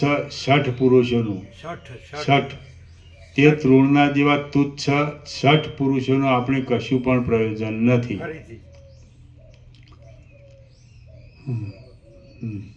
સર્વત્ર અપ્રતિહતપણે નિર્બાધ રહેલા પરમ મંગળમય એક રસરૂપ યોગ્યોને પ્રત્યક્ષ અનુભવમાં આવનારા અને જ્ઞાનરૂપ એવા ચૈતન્ય સ્વરૂપને જાણ્યા છતાં જે મૂઢો અતિ તુચ્છ એવા બીજા પ્રત્યક્ષાદી પ્રમાણોનો આશ્રય કરે છે તે તૃણના જેવા તુચ્છ ષઠ પુરુષોનું આપણે કશું પણ પ્રયોજન નથી. શ્રી યોગ વાસિષ્ઠ મહારામાયણમાં નિર્વાણ પ્રકરણના ઉત્તરાર્ધનો પ્રમાણતઃ અસિદ્ધ દ્રશ્યાનુપપત્તિ વર્ણન નામનો સર્ગ 68મો સમાપ્ત. ઓમ ઓમ ઓમ. પાના નંબર 1346. પ્રસાદ આપી દો. 16 પત્તો વાંચો. 16 પત્તો વાંચો. 16. વંચાય હા, 16 પાનું વાંચો. વધારે પડ્યું. ના, અરે આ આવો પ્રકાશ ક્યાંથી બ્રહ્મમુહૂર્તમાં? આનંદ આવે. હા વધારે નહીં પડે. હે આનંદ આવે, આનંદ.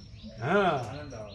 હા આ ક્યાં મળવા આવું ચોખ્ખું આમ 0-0 સત્ય સત્ય અને મિથ્યા મિથ્યા અને આવું જાણ્યા પછી મિથ્યામાં ભરાઈ રહે એ મિથ્યા. હમ.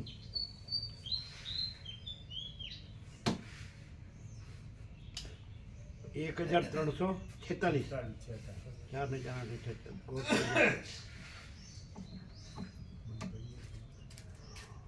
આહા હા.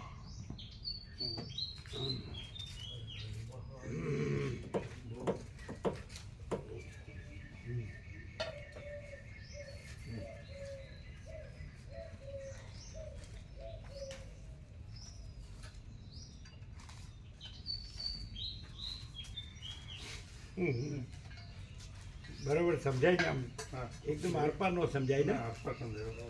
હે આસપાસ એકદમ ક્લિયર કરશે. પિક્ચર ક્લિયર છે. પૈસાને ભોગો વગર ચાલે નહીં. કશું જ નથી.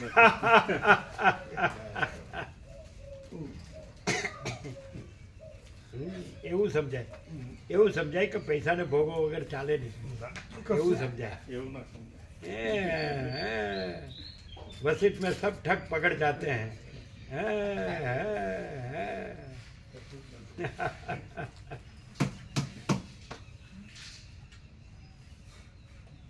નવું યોગ વાસિષ્ઠ આવ્યું તમે લીધું? આવી ગયું. પ્રસાદ આપી દો બધાને. હા ભાઈ.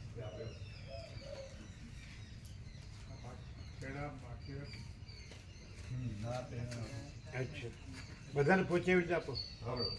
એ સાંભળો આજે આવ્યા એને પહેલા આપો. રાતે આપે તો આપણું. રાતે આપેલા છે ના આપ્યા હોય એને તો આપો. એને આપો. અત્યારે આવ્યા હોય ને એને આપો. ના, નહીં આવ્યો. આમ નહીં પાછું.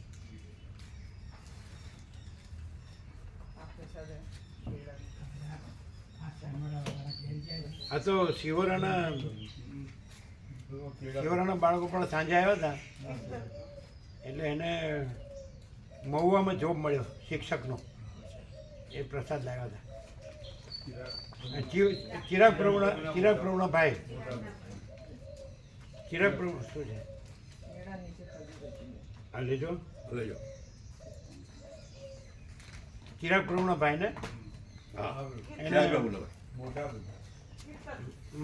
માધ્યમિકમાં હિન્દી 9-10 ધોરણ મહુવા. એટલે પાંચમી એણે ભાવનગર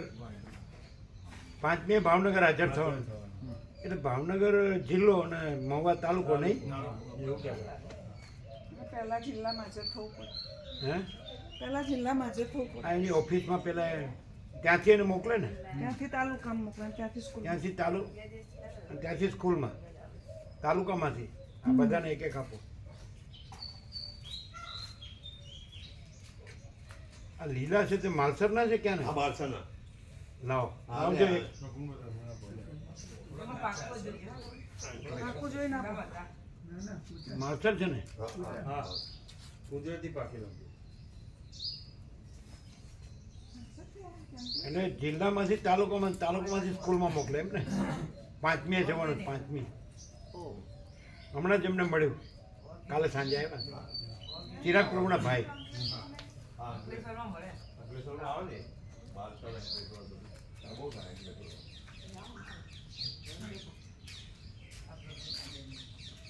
માલસરના ઉપરથી લીલા હોય પણ અંદરથી મીઠા હોય. પછી છાલ લીલી. કુદરતી પાકેલા ખરો ને? કુદરતી શું થયું? કેમ શું થયું? બાકી રહી ગયા તમે લીધું? હતા. હવે લઉં ને. હજી બીજા છે આપણે બાપુ. બીજા પેલા શું નામ? જવાબ લઉં. હા, જવાન પ્રભુ પછી સફાઈ સેવાવાળા બધા છે.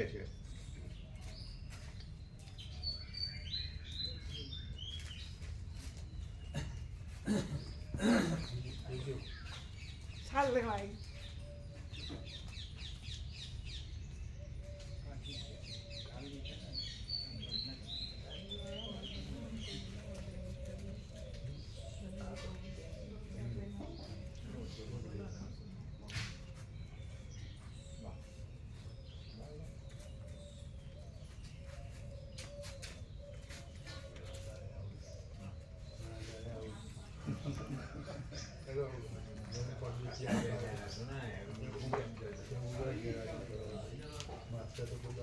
દક્ષિણ ભારતની તમને ખબર નથી? ના ખ્યાલ હતો. ખબર નહીં. સોમાપુર આવ્યા હતા? આ સોમા પ્રભુ પ્રજ્ઞેશ્વર હું બધા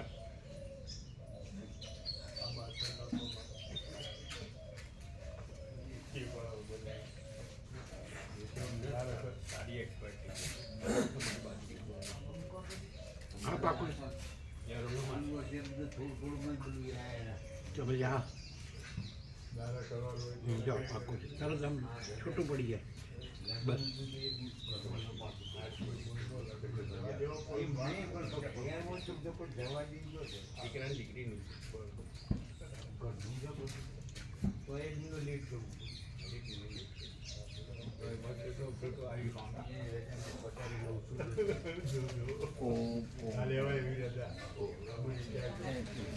તમે લીધું પ્રસાદ? હા લીધો. કેળું લીધું? હા લીધો. આપણે સમર્પણ કરો.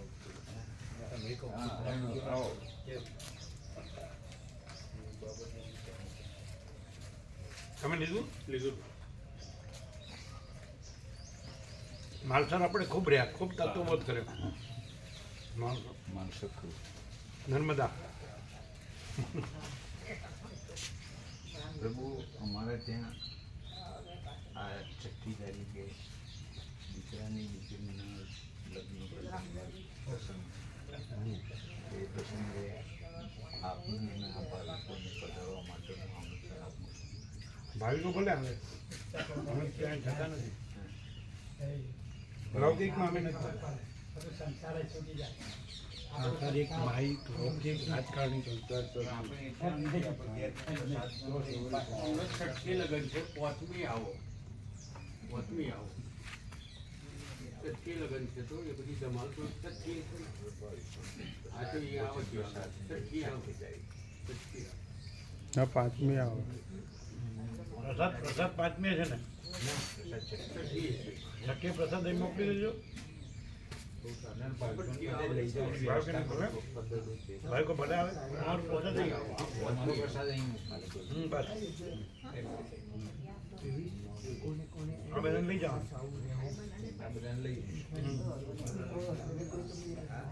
અમે તો હોંશે આવશે.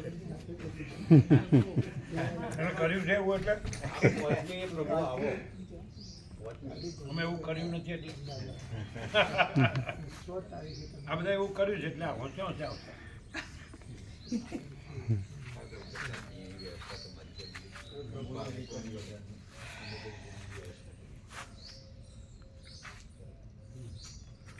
ક્યાં જાય ગોપી? ગોવા પ્રભુ બોલાવજો.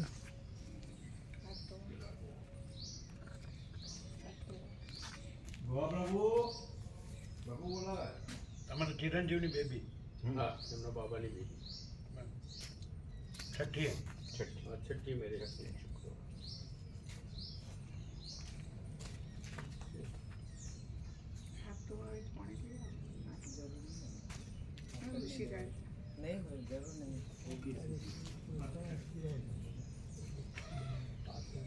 આપણું છઠ્ઠી એમના બાબાની બેબીનું લગ્ન છે હા એટલે અહીં પ્રસાદ નહીં બનાવવાનો બધાને લઈ જશે ને મૂકી જશે તે હોય પ્રસાદ લાવ મોકલું તો શું હતું ના તમે આવો નહીં તમે બધા લઈ જવાના જ ત્યાં. લઈ જવાનું એ તો લઈ જશે ને મૂકી જશે અને પ્રભુનો પ્રસાદ નહીં આ આપે. પ્રસાદ અહીં મોકલી. બરાબર છઠ્ઠીએ હા છઠ્ઠી છઠ્ઠી છઠ્ઠીએ ને છઠ્ઠી છઠ્ઠી હું વાળો બપોરે છઠ્ઠી એક કાલે કયો વાર એવો પ્રકાશ છે આજ શનિવાર શુક્રવારે છે આજ શનિવાર શુક્રવારે છે આજ શનિવાર થેન્ક યુ પરમ શાંત ત્રણેય લોકનું સુખ આપે એવી શાંતિ. ક્ષણિકની. અને ત્રણેય લોકના સુખ વગરની અને ત્રણેય લોક વગરની લોક વગરની સુખ. અલૌકિક અલૌકિક. દિવ્ય અલૌકિક મારે સત્ય એ જ શબ્દ હતો અલૌકિકનો. અલૌકિક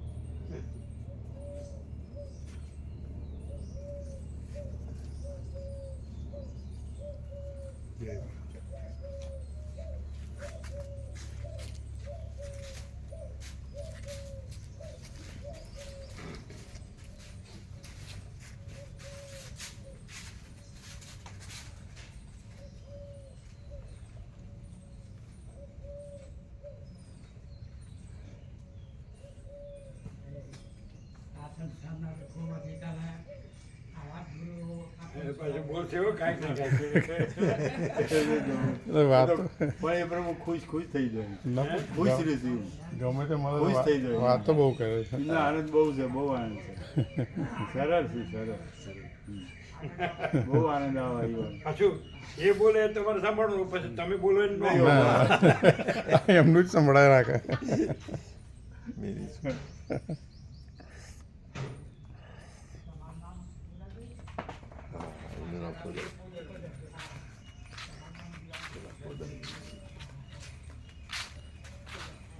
એટલે એમણે તમને કીધું કેવો આનંદ આવ્યો કીધું સોમાપ્રભુએ દક્ષિણ ભારતમાં એને ફોનમાં વાત થઈ હશે. પ્રકાશ પ્રભુ જોડે બી કઈ ક્ષમા પ્રભુ જોડે શું કે મજા આવી તમે કેમ રહી ગયા